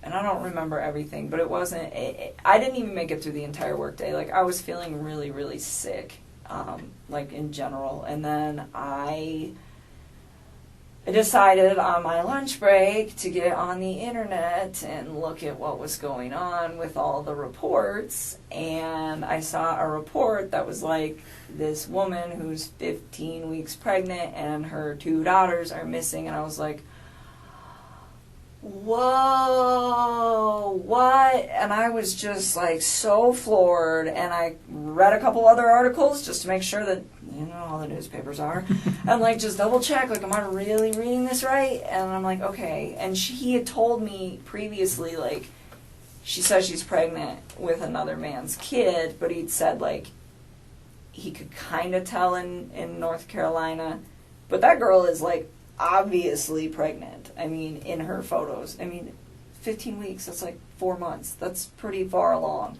And so it's like, how would you not know if she's showing? Like, you totally know she's showing. And so, oh my God, I got so sick. I was just like, I need to go. I just, like, packed my stuff and I left work and I went home, and I remember I told Jim that I was going to get home early, and he wanted to come over right away, and I was just like, I just needed some time to, like, process what was going on. But I did tell him, I was like, you can come over earlier than you did yesterday, because he didn't want to wait in traffic. That was the thing. He's like, save me some time. So I don't remember what time he got there. I probably still have that text, because I don't have any reason to delete those. But he came over a little early, but I did have, like, a gap of time in there. I don't know how long it was. I bet it was, like, from the time I got home to the time Jim got there, but it was probably, like, I don't know, hour and a half maybe, somewhere around there.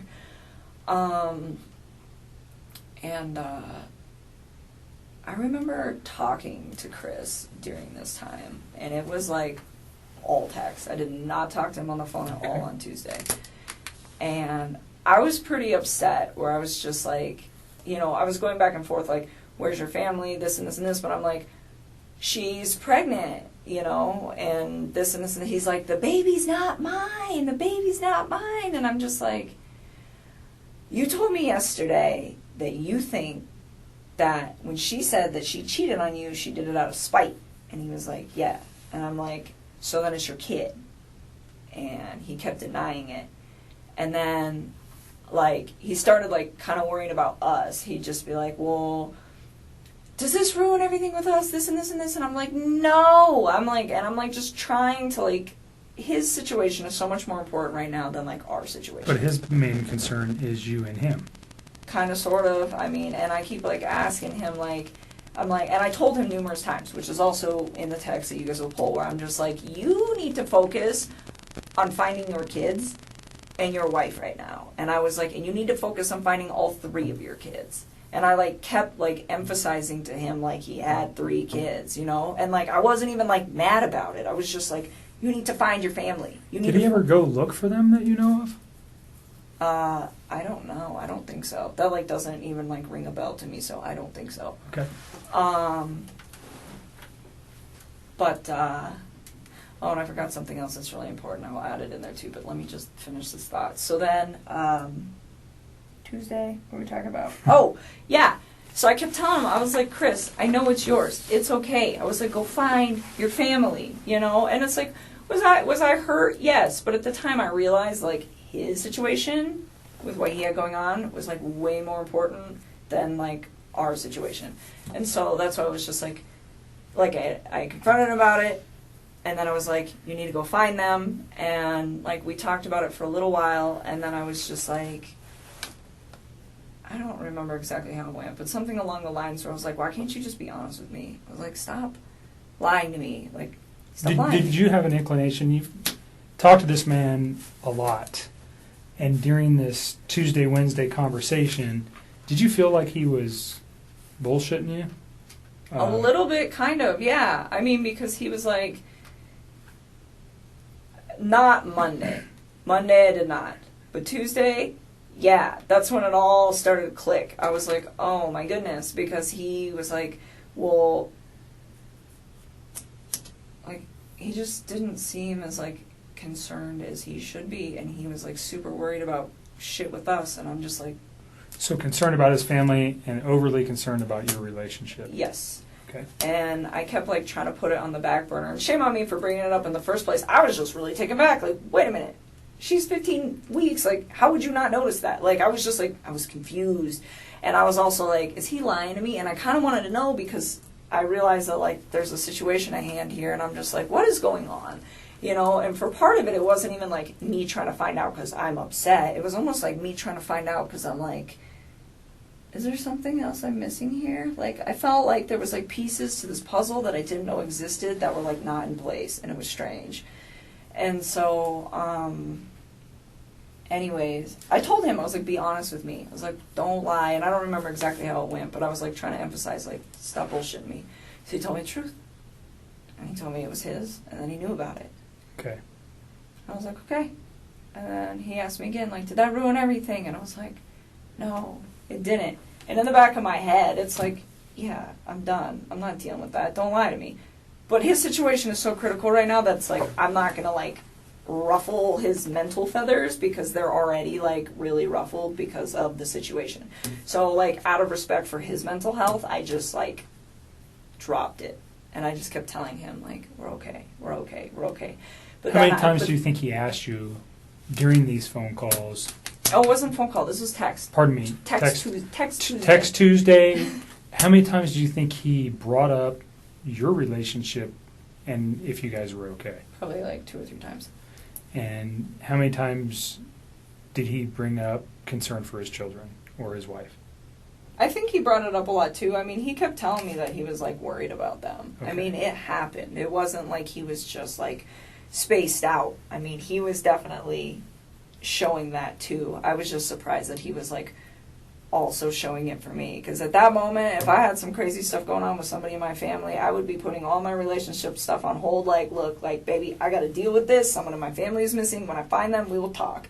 And that would just be it. But that's just me. I mean, that's how I would address the situation. And that's kind of how I've been, like, gauging how I handled Monday, Tuesday, and Wednesday is, like, what would I have done? Sure. You know, and kind of, like, that's why, like, I didn't contact you guys on Monday, because I probably wouldn't have done that for one of my friends. And not that I'm cold-hearted. It's just, like, it just... that's just not how me and my friends work. So it didn't... You know, so there's extenuating circumstances that you wouldn't have known that caused her friends to be concerned. Mm-hmm. Just so you know, there's nothing wrong with you for not going, oh, something's wrong and calling the police.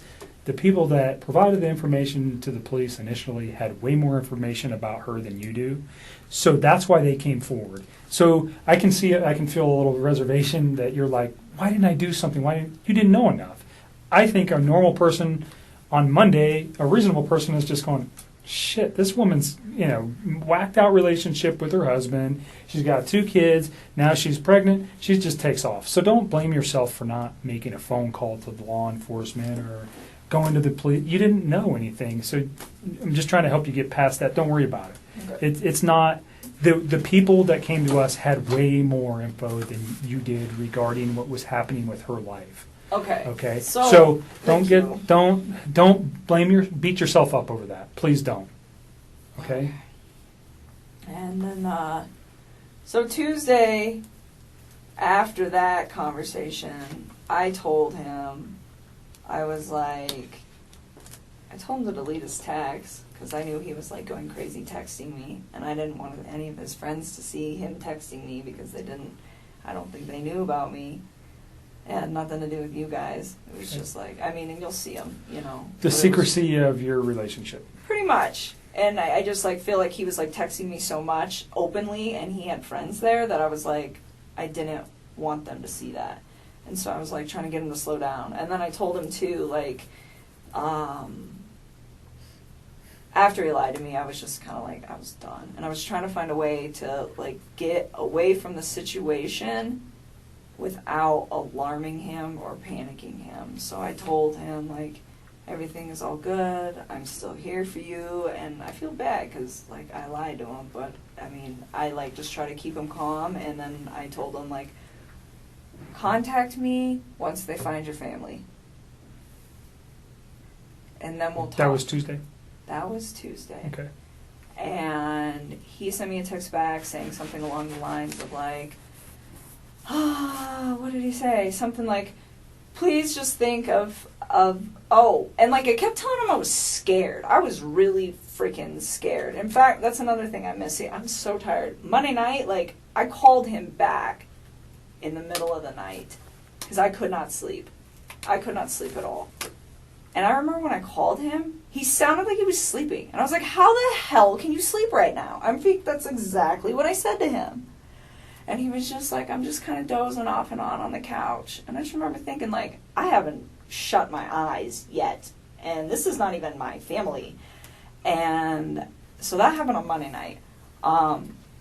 So then I was going somewhere with that had to do with Tuesday. I forgot what it was. I'm so sorry. Take a breath and relax. We're almost to Wednesday, and then we're out of here. Yeah. So then, so then once he lied to me, I just really trying to push him away, and he was just don't forget the person that you knew me to be when you were with me or something like that. And was that strange? It just kind of sounded almost like a farewell, and I didn't think it was too weird because I was I think he realizes that I'm really upset that he lied to me, and I think he's aware of the fact that I'm probably about to walk away from him. So I think that was his way of saying goodbye. So it didn't really seem strange in the context of what was going on between the him and I part of stuff.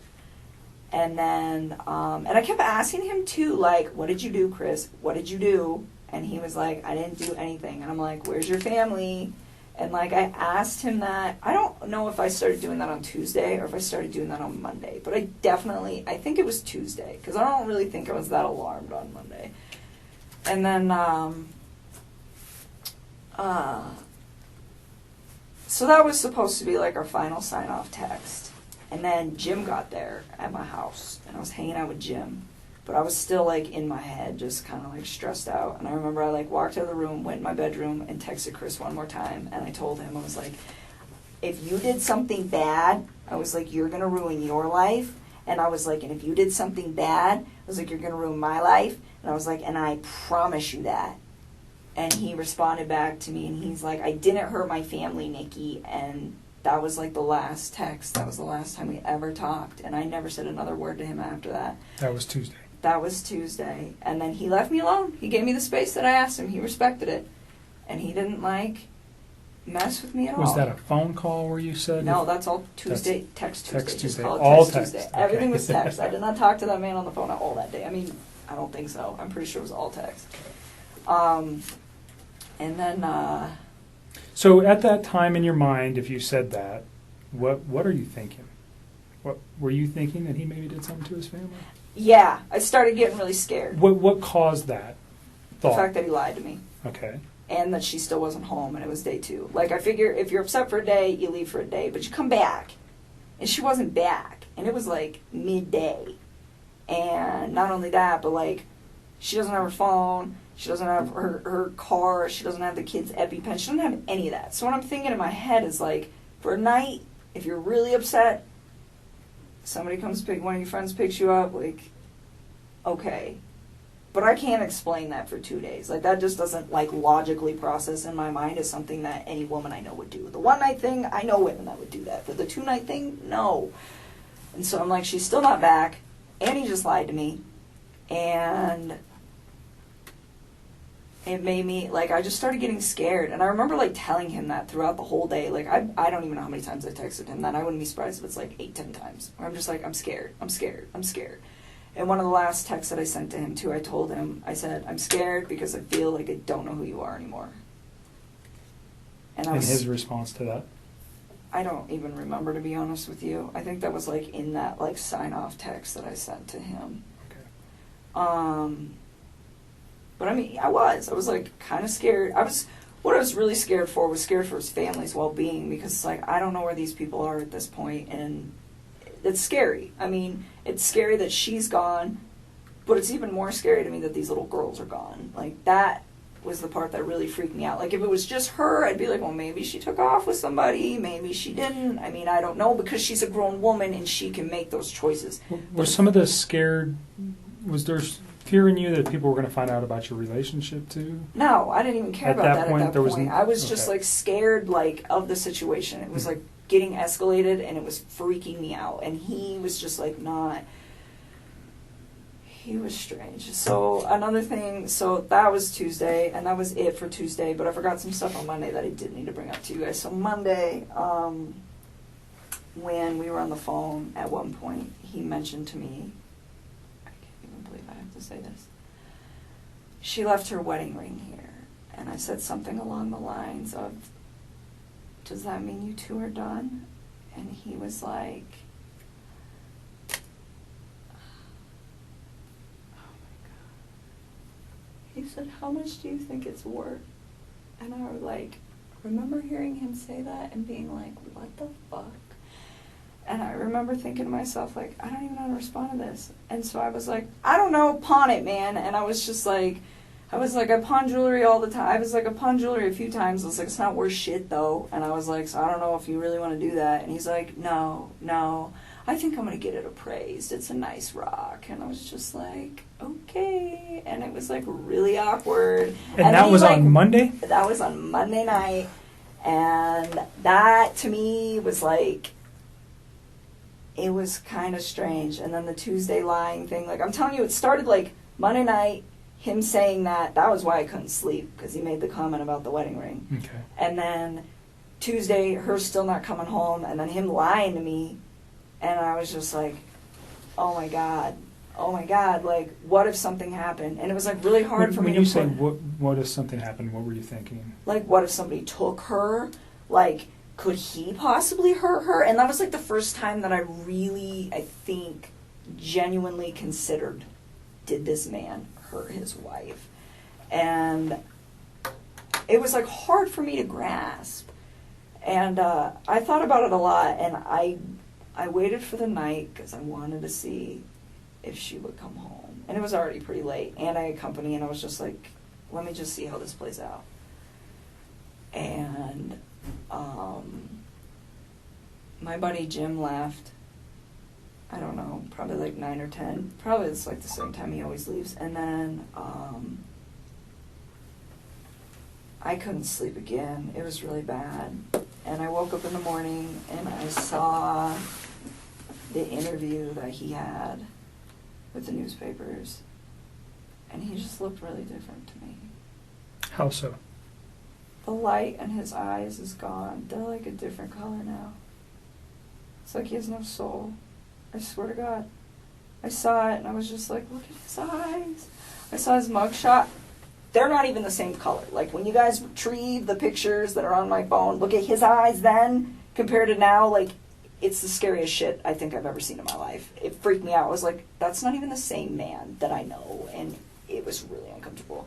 But anyways, I saw that report in the morning and I was just to the point where I was just like, all right, like something happened. This woman is missing. Whether it was him or someone else. I know like a woman went missing not too long ago in Longmont. Like I think it was like 2 months ago or something like that. And you guys, not you guys, but somebody up there called off the search on her. I don't think they ever found her. So I was like, I don't know, maybe that's connected, maybe somebody came and got her, maybe he did something. I don't know, but I knew like it was a problem. And at this point, I was like, I'm in a very messy situation with this man. And I don't know what to do. And so I called my dad, because he's like the only person that I trust with everything in the whole world. And I was just like, I have a problem. And I told him everything. And then I was like, we just discussed it. And it was like, we need to go to cops. Definitely. Because I figured you guys would find me eventually. But I was like, I feel like they need to speak to me. I feel like I'm a very important person for you guys to communicate You are. with. And so, you know, and again, I wish I'd have done it sooner, but it just kind of took the sequence of events of his lies and all of his bullshit falling apart for me to process that I needed to address the situation. And so, you know, and the time. And so that to me, and another thing he lied to me on, I caught him on Monday night, he was like, oh, it was right after the wedding ring thing. He was talking about, it might have been before, one of the two, but he was like talking about how he like reflected on North Carolina, and he was talking about how he wanted the separation and all this stuff, and I'm like, wait a minute, I thought you were the one trying to make peace with her and she's the one who didn't want it. He's like, no, I wanted it. And I was just like, okay. And another thing on Monday night, his breathing was like, oh, it was like his voice would crack sometimes. But I didn't like condemn him for anything like that, because I was like, well, yeah, he's probably stressed the hell out. His family's gone. You know what I'm saying? Sure. So I don't know. So that happened. And then He never made any admissions to you about anything that he had done. no. He never said anything about doing, or at any time, not just in these days, but during your relationship, did he ever say anything about hurting his wife, his children? Never. And then on these conversations from Monday to Tuesday, did he ever say that somebody did something to them, or did he ever give an excuse to you how this could have happened? No, I mean Other than they just were going to a friend's house. Yeah, or he was like, yeah, I think she's like with one of her friends, she doesn't want to talk to me kind of thing. But So- other than that, no. I mean, like, he told me, like, yeah, she said she was with another man, but I think it was out of spite. Like, he never really, like, held that she was with another dude. Like, he never was like, yeah, she's with some guy. Like, she said it, but I don't think she meant it. Mm-hmm. It's kind of what he was, like, directing towards me. But no, I think that's why I gave him the benefit of the doubt so long. Like, he's always been such a civil, gentle man to me. And he's always been pretty calm and, like, level-headed when he talks about the differences between him and his wife. And, I mean, that's a sensitive subject. And he never, ever seemed like he was, like, aggressive about it. I mean, he was always just, like, chill. And he never talked ill of his children. He was always so bubbly about them. Like, those were his babies.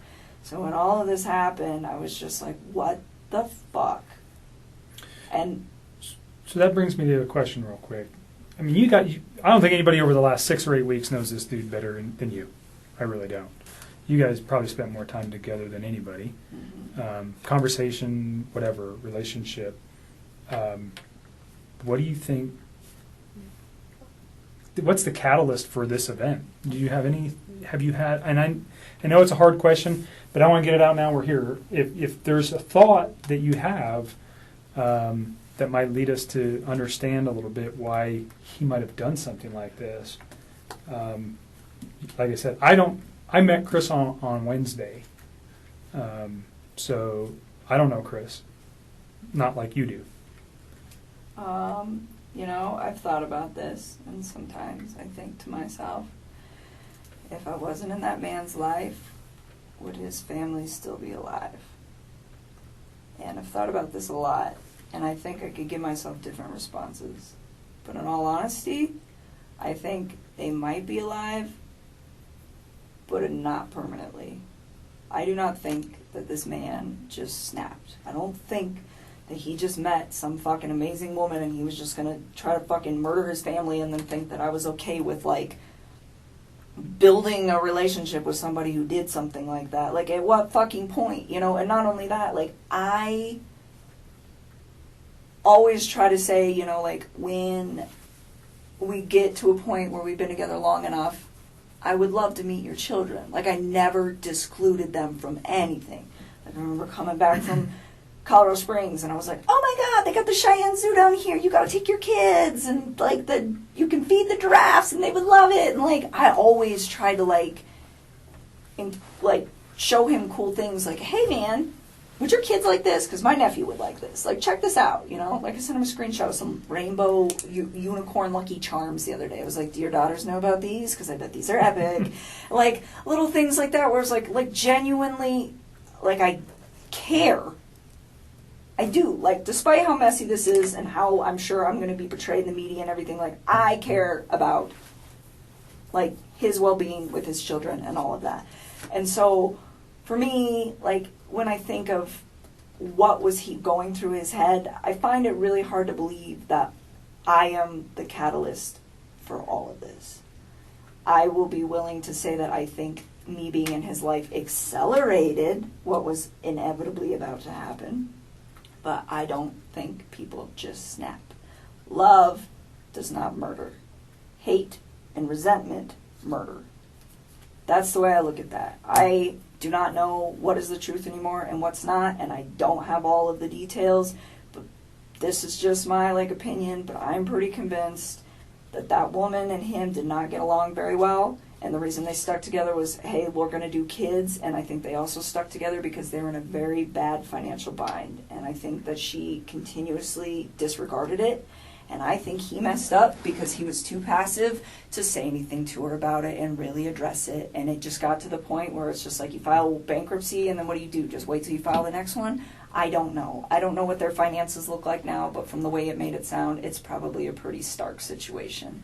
And I don't know if hundreds of thousands of dollars in debt over and over and over again are enough to lead a man to want to take somebody out, but I don't know. I've heard of people committing suicide over that shit before, and I would never justify what he did. I think it's fucking disgusting. He's such a fucking pig. But I try to be why? I try to come up with a why, and I really think that he was struggling with her really bad, and not only that, he's got a third child on the way, and I know he was probably just like, I can't fucking afford a third kid. Wants it, but can't afford it, you know? And he always told me he, wanted a little boy.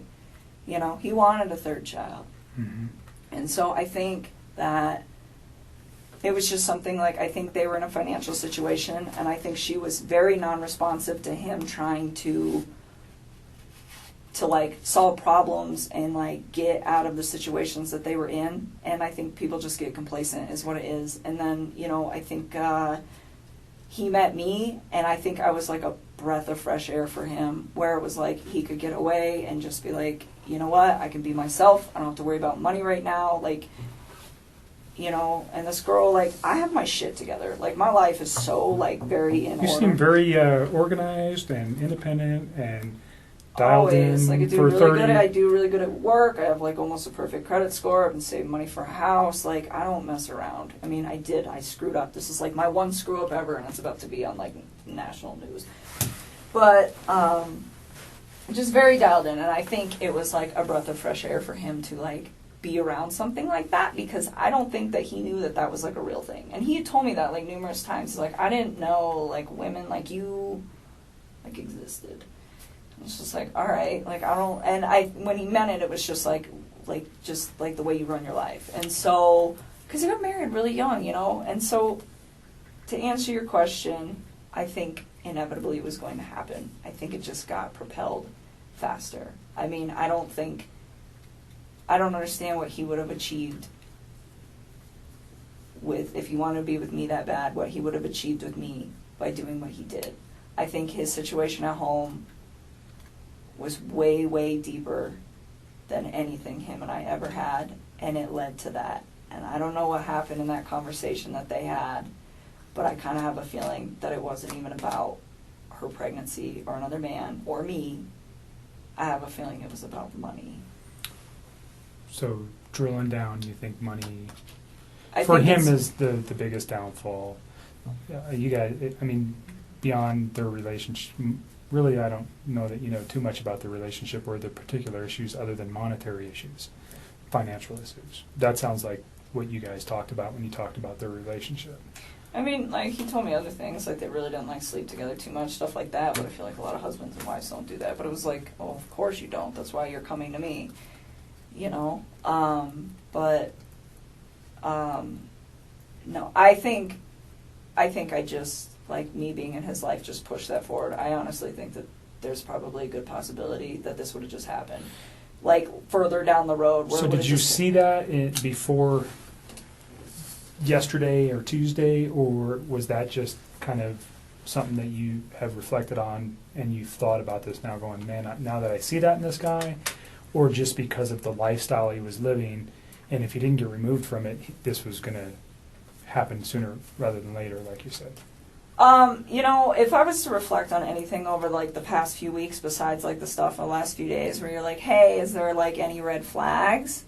I would say, like, no. But one thing I did notice one time is we were sitting on my couch and I was telling him, like, my house, I have a really beautiful house. Like, it's set up, like, really nice. But everything I have is, like, from Craigslist or Goodwill. Like, I have pieced it together and it's all, or, like, marked down stuff. And I have pieced it together in a way, like, it's pretty, huh?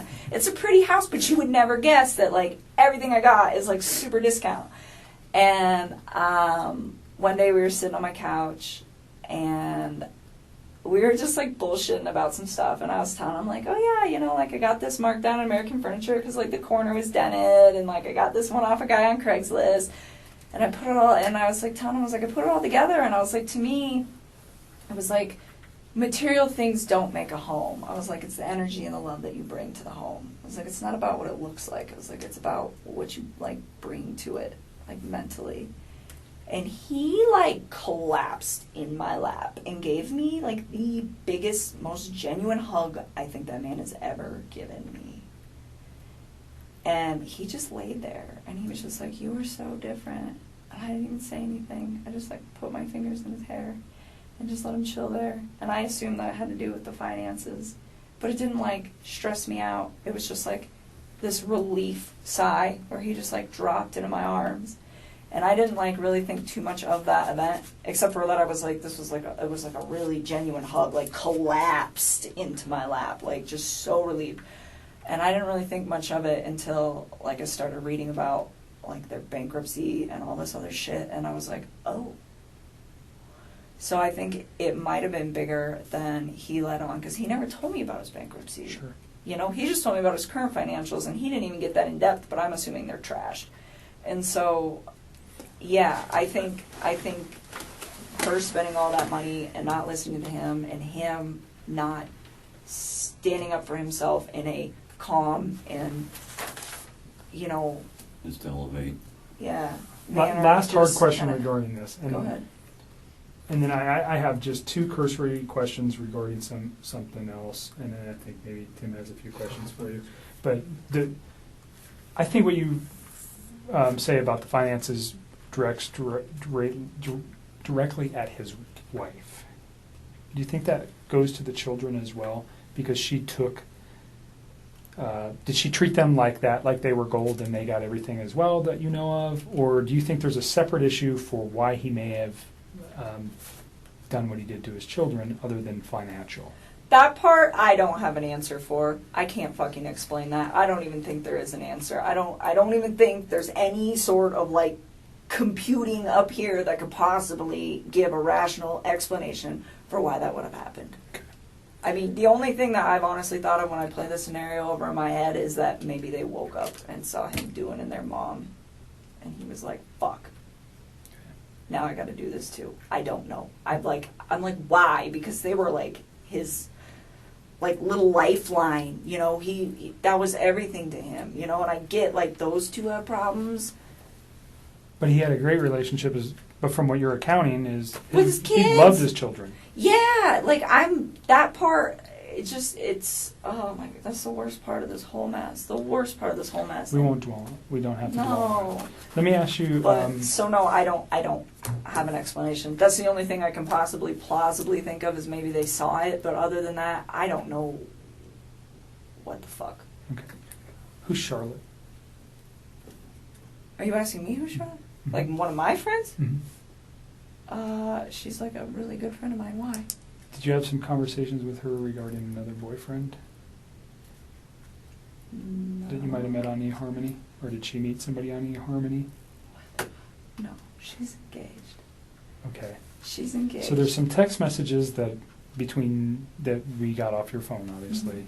And the only reason I'm asking this is because if he found out maybe you had another boyfriend, you understand my line of questioning, that looked like maybe you had another boyfriend. And I don't know if that's this Jim guy, that maybe you guys were, no, I'm not saying that he's your boyfriend, that when we were interpreting the text messages, that it seemed like he might, this man came to my house, he has a key to my house, that you're saying right now. When I look at that from my perspective, Jim may be another boyfriend for you. Oh, no. Charlotte is like my oldest friend. So did you have a conversation with Charlotte about Jim? I mean, sometimes we talk about him. We're all friends. Did you guys ever have a conversation about eHarmony? That's the I mean, kind of possibly. I online- was on there for a while. Okay. But I didn't actually ever go out on any dates with guys from eHarmony. Not Okay. one. Like, I talked to a couple guys on there, but I was like, no, I didn't go on any dates. So the only reason would be another potential reason for him to be upset. No, he knew about Jim. He's always known that Jim is one of my good friends, Okay. and I lay it out for people at the beginning. Like, I have friends that are male, I have friends that are female. These are my friends. That's what it is. Like, Okay. he never, to me, seemed like jealous of Jim by, like, any means.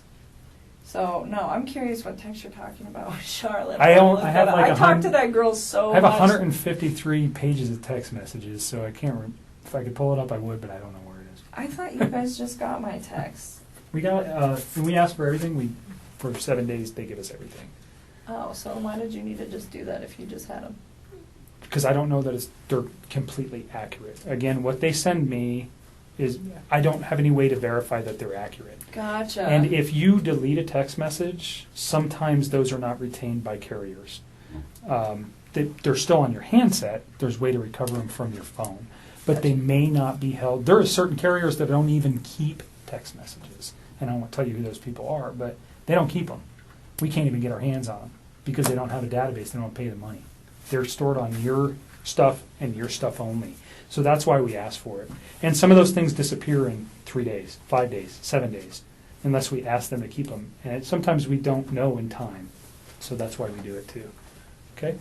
So just, it was a question because it also would provide potentially a motive for what Chris did if he found out that you had another boyfriend. Why Maybe- would he kill his family? Well, he if I wigs have a out that he finds out boyfriend? that you have a boyfriend and just loses it altogether. Do you understand? Because he's already losing his wife, and now his new girlfriend has another boyfriend, and he can't. There's multiple reasons why. It was a concern. That His cheese slid off his cracker. So sad. I don't know. He's like not even the same. I look at those like mug shots and they're scary. They scare me. Yeah, that's what you Tim? said about that video too. It didn't. I had noticed it was. I would have been a wreck. Oof. I don't know. I mean, I volunteered with some guys for when I did the armed military stuff that had PTSD, and they were telling me when they went through trauma that they like kind of locked up. So like, I didn't even think it was the fact that he was calm that freaked me out. Oh, it when was you were like helping his those guys out eyes. when from the. Yeah. Oh yeah. It was his, like, that part didn't, because I was like, I've seen, there's these guys that have been in battle that I've worked with that are like, yeah, I've experienced this is how I handle my trauma, and they're, like, very, like, just kind of like zombies. But, so I didn't hold that against him, it was just his eyes, and just the light is gone from his eyes. So let me just finish just with a couple quick questions here, but besides the obvious, and what he's done, what's the worst thing about this guy? Did you ever have just some sense? You seem to be pretty together with who you date, the people you hang around with. You seem to know a lot about people. Was there some impression he gave you that The was whole negative? time, like, the whole time we were together? Yeah. Anything negative that sticks out? I didn't think anything negative. I mean, like, I have preferences. Like, I thought he was, like, I don't want to use the word clingy because it's fucked up. He was, like, really, he was a lot more into me than I was into him. And it didn't make... The entire time?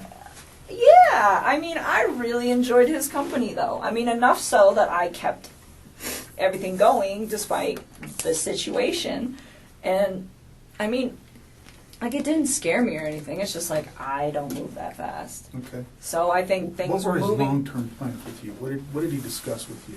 Like, I mean, we'd, like, bullshit about it every once in a while and be like, oh, yeah, like, I asked him, I was like, if you didn't have that big house, because he didn't want to live in it, and he had made it very clear he didn't pick that out, he didn't, none of that. I was like, well, if you could have a house that you wanted, what would your house look like?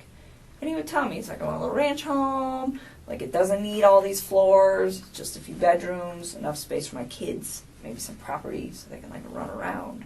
2-car garage, maybe 3. Put the old sports car in there because he liked cars.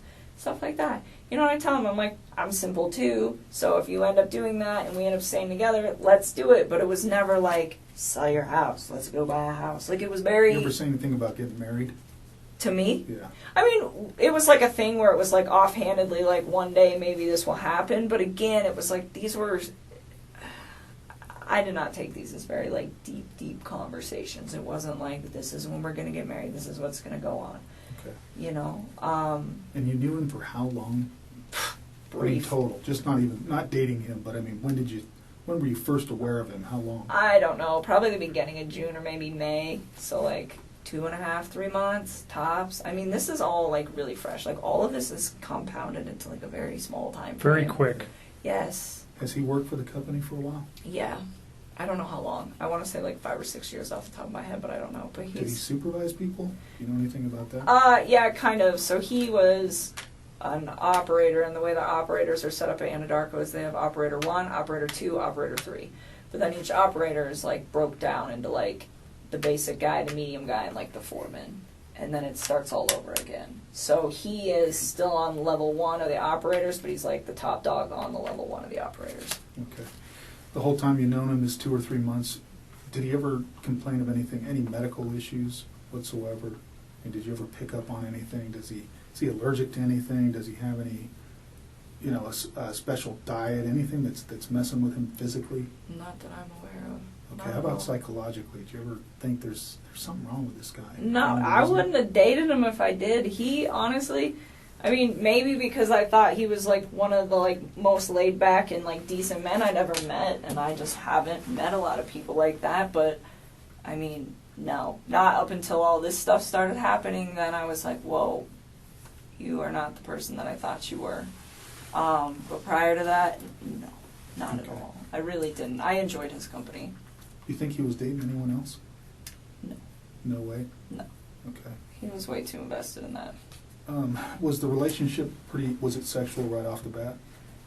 Pretty close. I mean, like, once we got it to be, like, where we're hanging out outside of work, yeah. I mean, it wasn't, like, immediate, but shortly following that, yes. And then it just continued. Okay. Pretty consistently throughout the relationship? So kind of hot and heavy.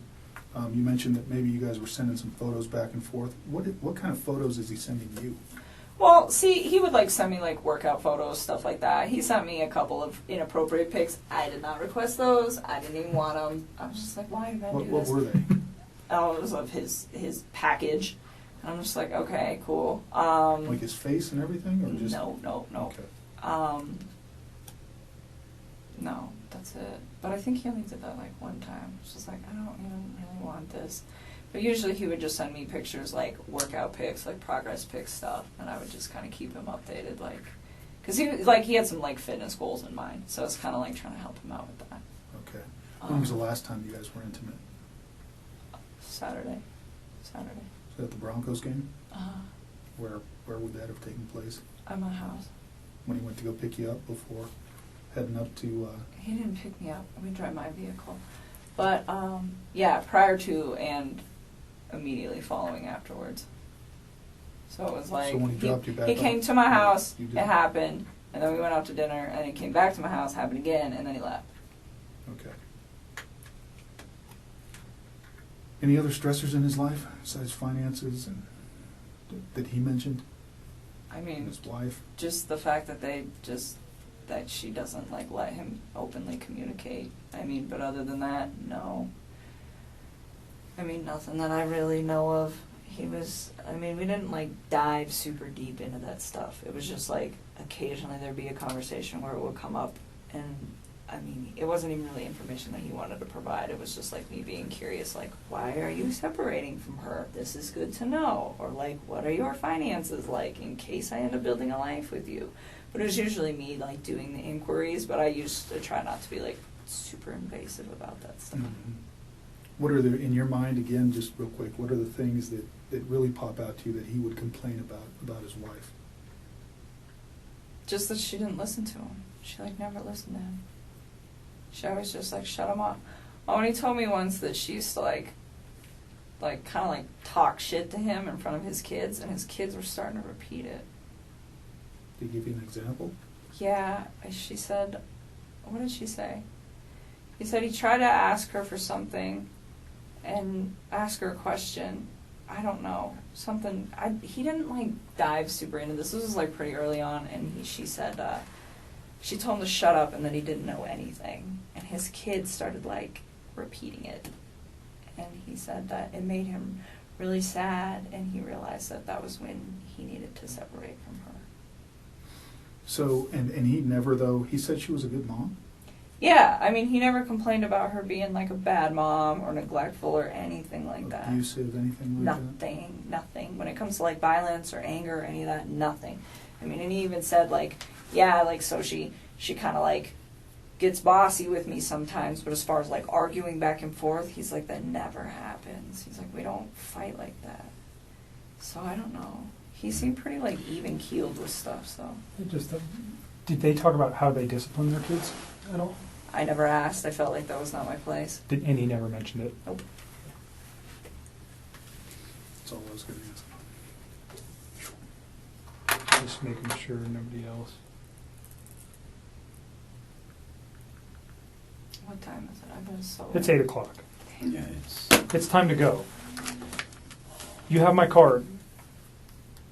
Things will probably come to your mind in the next day, week, month, year, especially as you get some sleep and recover here. Please don't hesitate to call me. My email's on there. You can email me. The business phone number on there is not accurate. I used to work in our Pueblo office until So what is it? July. Just call my cell phone. I'm never in my office anyways. Okay. Okay? My cell phone will always be the same, so just call my cell phone. And I will respond to you as soon as I can. If you need to send an email, again, you can send an email to me. Okay?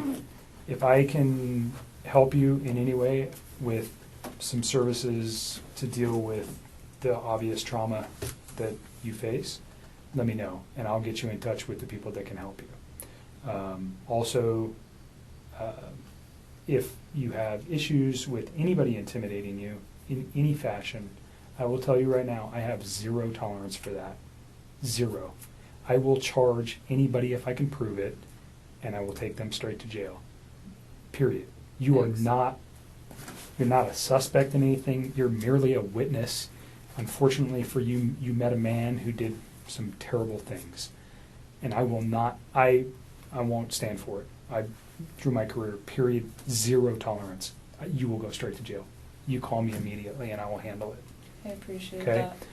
And finally, you probably eventually are going to get media inquiries. When are you thinking this is going to happen? I don't think it's going to happen soon. I really don't.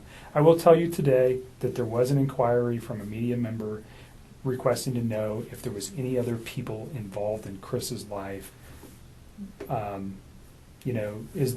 think the story is they're searching, but there's only a multiple couple of time reasons that somebody could think what would cause this. Well, they're seeing they? the financial stuff. They're posting it. Right. I'm seeing And it. So I think there's a buffer for you for a couple of reasons. I told you today, I did not see the affidavit. I don't think your name was mentioned in it. There's no reason for it, I don't think, at this time for his arrest. When the affidavit becomes public, which I think they mentioned maybe early next week, that'll keep them media busy for a while. Oh, so her name wasn't in it, that you I think? don't think your name Mark was said in he it. didn't publish that thing Right. yet, so if he has He, so I talked to Mark this morning, and I know he has not written a report. Now, I do know that he did talk to the people yesterday just regarding her, because it was important for some of the things we were doing yesterday. Again, I don't think your name appears in that report. But don't hold me to that. I didn't write the affidavit, but from what I know, it doesn't. So at some point, your name is going to come out. I mean, there's just no way it's not. And like I told you, I want. So when do you think that is? Like when we take this to trial? I don't Like know. at what point? Because nobody knows about this. Right, but Chris does. Yeah, I don't think he's in any rush to tell the media anything. I mean, maybe. Is there mitigators that he, in his mind, or again, you got a phone call from the public defender's office, whether you talk to them or not, I that's did your business. not. You didn't? I did not. Oh, I thought you did. I did not. Hmm. I didn't know what to do. Mark said to ask you what to do. Okay, so did they reach out to you? Yep. Okay, you can, your decision. You don't have to talk to them, or you can. I won't say either way. You have to make that decision for yourself. I don't really know what to do. I feel like if I talk to them, they're either going to try to like find some holes in my story or try to get me to like be Chris's only ally, and I don't really feel like dealing with either one of those. Then I think you've made up your mind. Yeah, So, I don't and want maybe to. confide in your father. No, that's what we were Should talking we about. Yeah. already talked? I can't really give you legal advice. They have every reason to want to talk to you. Just like if they got to you before I did, I would want to talk to you too. You understand what I mean? And I won't hamper what their investigation is or anything. They want information too, certainly. They have a client that they're trying to protect and make sure that everything that we're looking at is the same thing that they would want to But look they at. can get it from you. They will get it from us. So- It'll be in discovery. They'll get everything that we've talked about here, and that's so when that happens, which is pretty short order. The reports that we will generate, everybody involved in this case, will be sent to the public defender's office. I think at that time you might find that there could be some exposure for you. So I am not going to tell anybody who you are. If somebody called me today, I don't talk to the media. I don't have any business talking to the media. Mark has no business talking to the media. They don't need to know who you are. Your part in this is not relative to anything to the story. For me, it's nothing that they need to know, and I don't ever give information to anybody. They're going to dwell on it though. They're going to try to use that as his why. I don't think it's his why. I really don't. That's why I asked you that question. No. You think his why is financial? And whether or not we ever know what his why is, I don't know. Did he tell you guys what his why was? I can't discuss it with you. So, just a quick open question.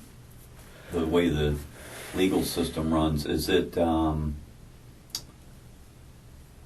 if he totally confesses and pleads guilty, is there a reason for a trial, or do they just pack enough discoveries together that this proves what he said, and So the he purpose goes of to a kind of court and it's done, or? the purpose for discovery is we have to. We're obligated by law to share everything that we know with the public defender or a Absolutely. private attorney. Right, okay. It doesn't go the other way. They don't have to share anything with us. So we are obligated to give them everything we have, no matter what happens. I can tell you right now, probably sometime early this week will be his.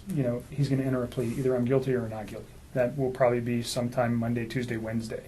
of this coming week, I would imagine, from what I heard today. Now, it might be a little more delayed, and then that starts the legal process. So But if he pleads though- guilty, could that happen today? Sure, certainly. I mean, he could go to his attorneys. You've seen it happen before. If he pleads guilty, is that information still available? Absolutely, because there's still got to be legal process regarding is he competent to stand for? Can he make that plea? Are the attorneys going to allow him to do All so? the stuff. You know what I'm talking about. Yeah, So okay. all that information still goes to them, and then that would play into potentially what is the sentence, what could be the penalty. All those things have to be looked at by attorneys. So there is not them ever getting her name. It is going to be there at some point. And I don't know. I understand your fear, and that's why I told you that if anybody, I don't care if somebody calls you and says, anything minor, you call me and let me know, please. I will not stand for that. Well, Okay. So it would be the news people would only be the ones that, and of course they already know what to. God, working's gonna be such a mess too. That's gonna be like a whole nother level. Like everybody at my work I heard was so like just damaged and broken today, and then it's like, let's just add Nikki into this whole mix. It's not gonna be good for all of them, like mentally either. It's just gonna be a mess. Maybe your employer could transfer you to another business. I think that's a fair statement. I will tell you right now that Anadarko has been very, very helpful with us and is very concerned about their employees in this event. And I'm tired too, but your employer definitely has an indication of your relationship with Chris, I would think. They're not my employer. Oh, that's right. You work for a different company. Yeah, but you're saying I think- Anadarko has a knowledge of that. Well, Who are we talking about, Tasman or Anadarko? I don't even know what Tasman is. Tasman is the people that cut my check, and I'm contracted out to APC. So I think people have suspicion that there was a relationship with Chris. Not saying you, but they may know that. I think there was some suspicion that he was having a relationship with somebody else. Not your name specifically. But if you went to your bosses and said, I have an issue that I don't, like your dad's saying, I think that you might find that they'll just get you out of there. See, that's what we were talking about today, because they probably have a policy for psychological help. They probably have a policy for inquisitive, people bugging other employees. That's a big company with a lot of HR, and there's. Do you have an employee assistance program? I EAP? don't. Oh yeah, that they were there all day today. But it's like I got so many calls today from Those are people I work questions with. that you can ask them anonymmously, and that information is See, retained. that's what I was saying, because if. So what am I supposed to do? Well- Tell my boss? Well, but your boss isn't going to want rumor mongers. They're not going to want people stressing you out. They're not going to they don't want erratic workflow. They don't want any of that. So they'll probably do a broadcast letter of anybody that was friends, They already acquaintances did. They already of it, dealt with all the shit or that's done anything else. today. Please respect that employee's feelings. And right there, oh, and by the way, if any of you have problems, you can call Mickey Mouse at, and that's probably, See, they but- probably have a policy with that. Here's the And I'm problem, hoping that though. they do. I don't work for them. But they can still, But if I'm like Protect you under transfer that. me, like they're gonna be like, you're not even our employee. Like I'm pretty sure I'm about to lose my job over this. no, No, you're not. Why would you lose your job? I don't know, because I feel like people are gonna just complain about being uncomfortable with working with me. Like I am not gonna have any respect from anybody there. I think I will have like 2 people that still. You really didn't do anything wrong. I had an affair with a married man who lied to me and made me believe that he really wasn't like as married as I think he was. But the media is not going to be so kind to let everybody know that. I think people are going to think I'm like the reason that he went off the deep end. That's Well, probably a fair statement. I would probably agree with you to some effect, but if these people, you know them at work, then. And the you know, company will protect the company you at will- some point. buffer that as much as they can, because if not, it'd be chaos amongst employees, and they can't have that. I'm just so It's sad. just Like not this good is in like their best the interest. job of all jobs I've ever had in my life, and I Really? fucked it up. Well, so you've been out in the field, you've been home 3 months of the year on an average, not even- in staggered amount, out in the middle of nowhere on oil rigs. This little thing was out hanging on oil rigs, and now they got her an environmental where she's able to clean up stuff. Right. And it's a hot job, man. It's just a hot job, and I mean, would you advise wouldn't me start. talking to I like my can't give you head legal higher up? advice. Maybe the best thing to do on that is talk to your EAP, whoever the employees assistance people are. They're anonymous. They know all your HR rules. They know all your policy and procedure stuff. And how can I mitigate this? Fair And also, question. your problem too is not just is this going to become an environment where you can't work? So you have to call those people and say, I don't want this to happen, so how do we take care of it? I want to continue to work for you guys. I love my job, whatever. Just be proactive. I don't know, your boss is on site.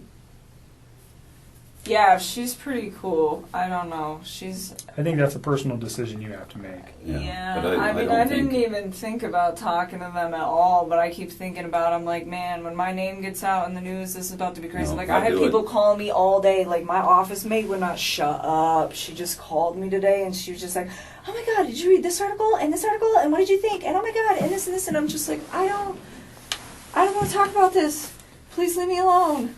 And like it was really overwhelming. And my project manager called me, and he's really chill, so we made it a very quick conversation. But some people just like didn't get it, and it's so hard to me I because would I get feel in like front of I'm lying to them. I'd get in front of it. No, don't. Yeah, because Make the a company, decision. I don't think it would be in their best interest legally, morally, or profit-wise to have a bunch of junk going on. They would suppress it to keep it at least where everybody's treated with respect throughout the company. This is a tough situation. They'll put the I mean, presidential I could speech do that in it, job like 75% of that at home. Yeah, I I've would- already been thinking about that. I was thinking about just asking Lena, like, hey man, just let me come in at like 5 in the morning and deal with the gas monitors like 2 days a week. No one will even know I'm and I there. believe that And let me just work at they home. probably made a statement on that, what'd you call it, OHP or EAP. EAP. EEP? They put out a notice today. If they put that out and it says your confidentiality will be respected, It has to be. if that got leaked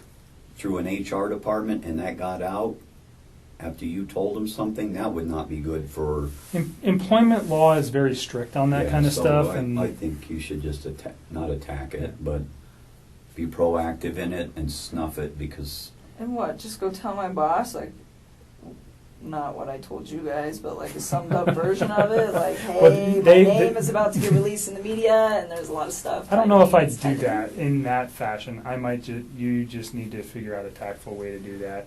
And perhaps in an employment, there is attorneys that deal with employment law, and maybe you want to reach out to one of them. That might help you. I don't know. It's a decision that you might need to make, or you might want to talk. I think I would talk to EAP first because it's not going to cost you any money. See if they'll do something. I hope so, because they're not actually my employer. So Well, they're an outside agency that just knows what's going on. but See, both, I don't both know, so companies, it would be in their best interest to protect everybody, including all the foremen he worked with, apprentices he worked with. I mean, all of those people have a lot of information too. Not like me. But again, they don't want to hear it. They don't want to have, they don't want to talk about it. They have the same rights. So it would be a company-wide thing. So I would just, On the media we'll stuff, work on that. Yeah, I think you've got a grip on that. On the media stuff, for you, I wouldn't talk to the media. Just tell them you don't have any comment, and for you, probably the same. And if they just persist, maybe put somebody. Things like your dad is your biggest confidant here, and maybe make a brief statement. If my daughter doesn't want to say anything, have a nice day, whatever. You know, because if you appease them a little bit, sometimes they'll go away. That would just be my suggestion. Don't talk to them. You don't need to. I'm not going to. I guess they're gonna make their own assumptions. Let You, them, So does your neighbor, so does the, right. They'll be guys talking, as soon as they stop at the figure red out who light. you are, they're going to talk to your neighbor, and they're going to say, oh, yeah, I saw Chris, you know, and her together, you know, whatever. You know what's going to happen. Just prepare yourself, and then it won't be.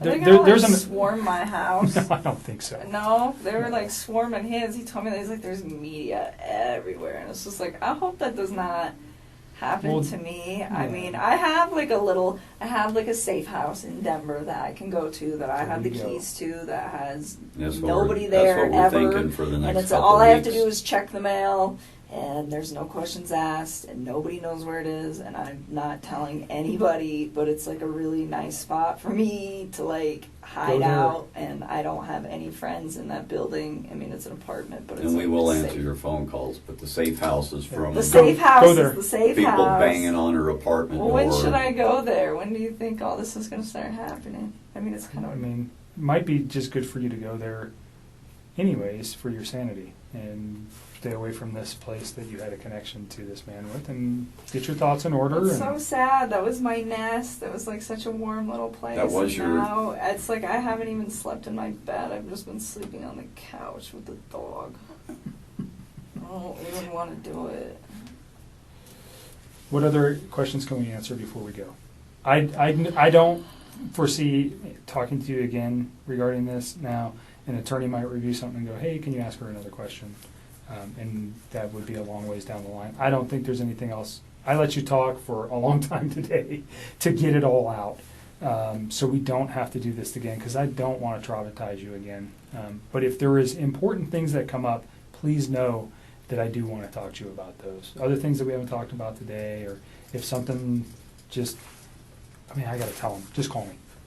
I mean, like some things I thought were really important. Like the other day, like I didn't mention the wedding ring thing, and then I was like, that was really creepy. I should probably tell them about that. And yeah, that And you got those cards.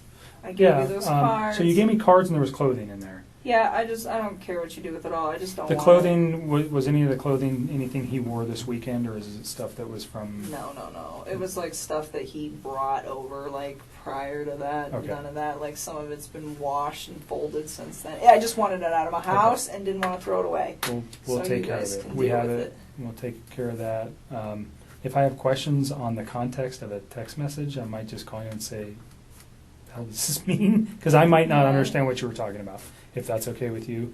Yeah, Um, that's fine. If it's, I'm not going to bother you unless it's really important, because I think I have everything I need from you today. okay, yeah, we just wanted to make sure you guys had it so that Well, and we don't. I you don't can find the right person or yeah, something We don't and want to get do it it done. again. Yeah, and we know we have the right person, and I am sorry that you're involved. I am. It's never a good time to say anything like that, but it's a bad deal. This whole thing is, and this is one of the tougher cases that I think I've been doing this a long time. It's, you know, it's tough. So for you, it's even tougher. And don't forget to reach out to somebody for your sanity. Like I asked you downstairs a question, and you said no. You remember what question I asked you, right? No. You know how many questions you asked me Did you want a tonight? pizza? Well, hell, Pizza. I want I food love too. pizza. No, I asked you if you had any concern. I asked if I should be concerned at all about you hurting yourself. Oh, no, I don't feel the need to do that. I Great. just want people to leave me alone. I And just if feel like you- I want to like hide for a little while all Just of this please is happening. reach out to your family or even me, and if you have anything that's struggling, like I told you, there's people I can put you in touch that will talk to you. I'm not a psychologist.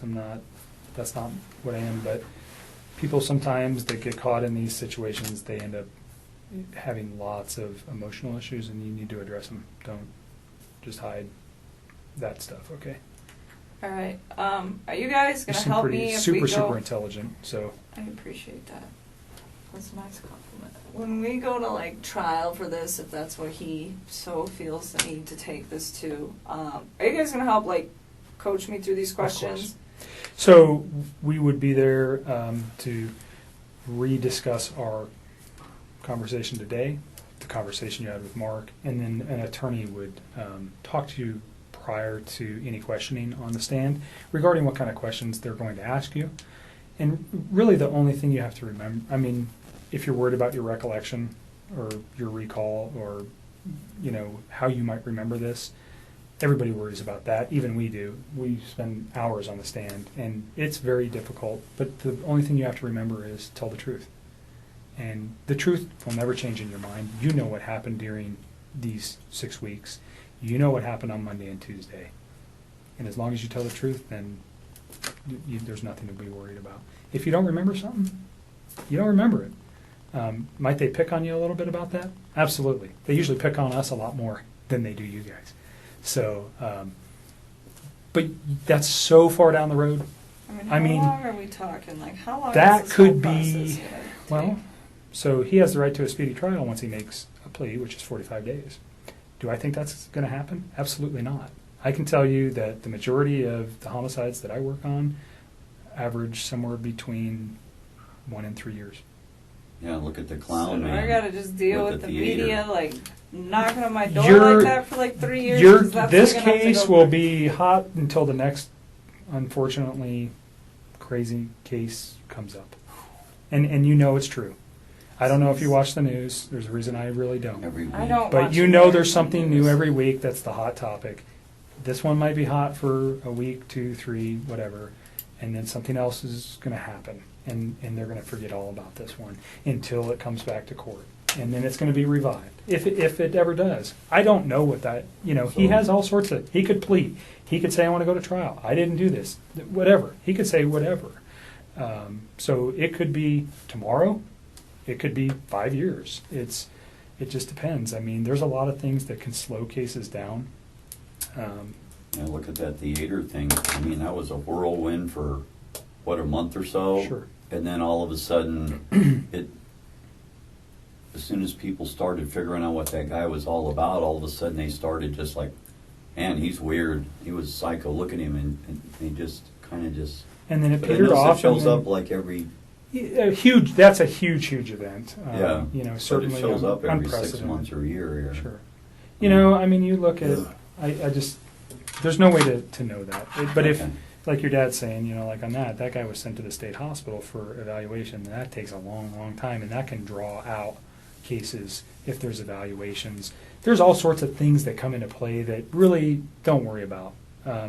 Is put this thing out of your mind as much as you can, and when the time comes, if it ever does, that you had to testify, you will be in good hands. We'll take care of you. The attorneys handling this case are going to, you know, take care of whatever needs to happen. Okay? Okay. And if you have questions that you can't think of now, just call me. Yeah, I don't think we're gonna talk to the other side from what we were discussing. They can get the discoveries from you I guys, don't and want it's, to deal with him it's- anymore. it's Mark less already than- said he's like he might try to call you. I think I'm gonna just ignore that. Who? Chris. I don't know if he will try to call me. I heard. Did they find those little girls yet? I haven't looked for them. And they I don't- thought, or I they don't knew where know. they were at. You don't know yet, because I you've been don't. in here with me. Right. Oh my god. I find the whole thing very weird if the close, as much as you told me that he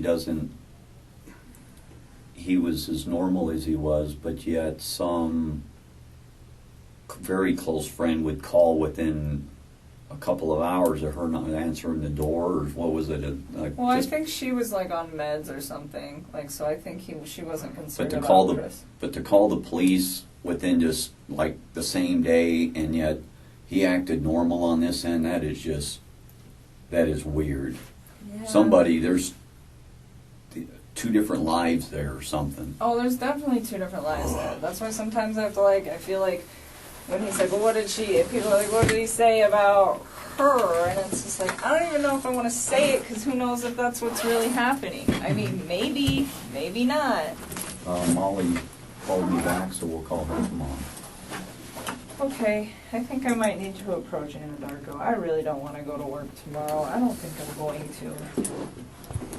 think I'm gonna just take the week off and then maybe sort things out on the weekend, and then I can like reach out to my supervisor and EAP or whatever. Yeah, you need a little sleep and some time. Yeah, you definitely need some sleep. Don't drive tonight. Yeah. She's, I'm gonna drive her home and then all the way back. I'll walk you guys down. You're gonna get. Yeah, I'll You get need to tape. use the restroom first, Pumpkin?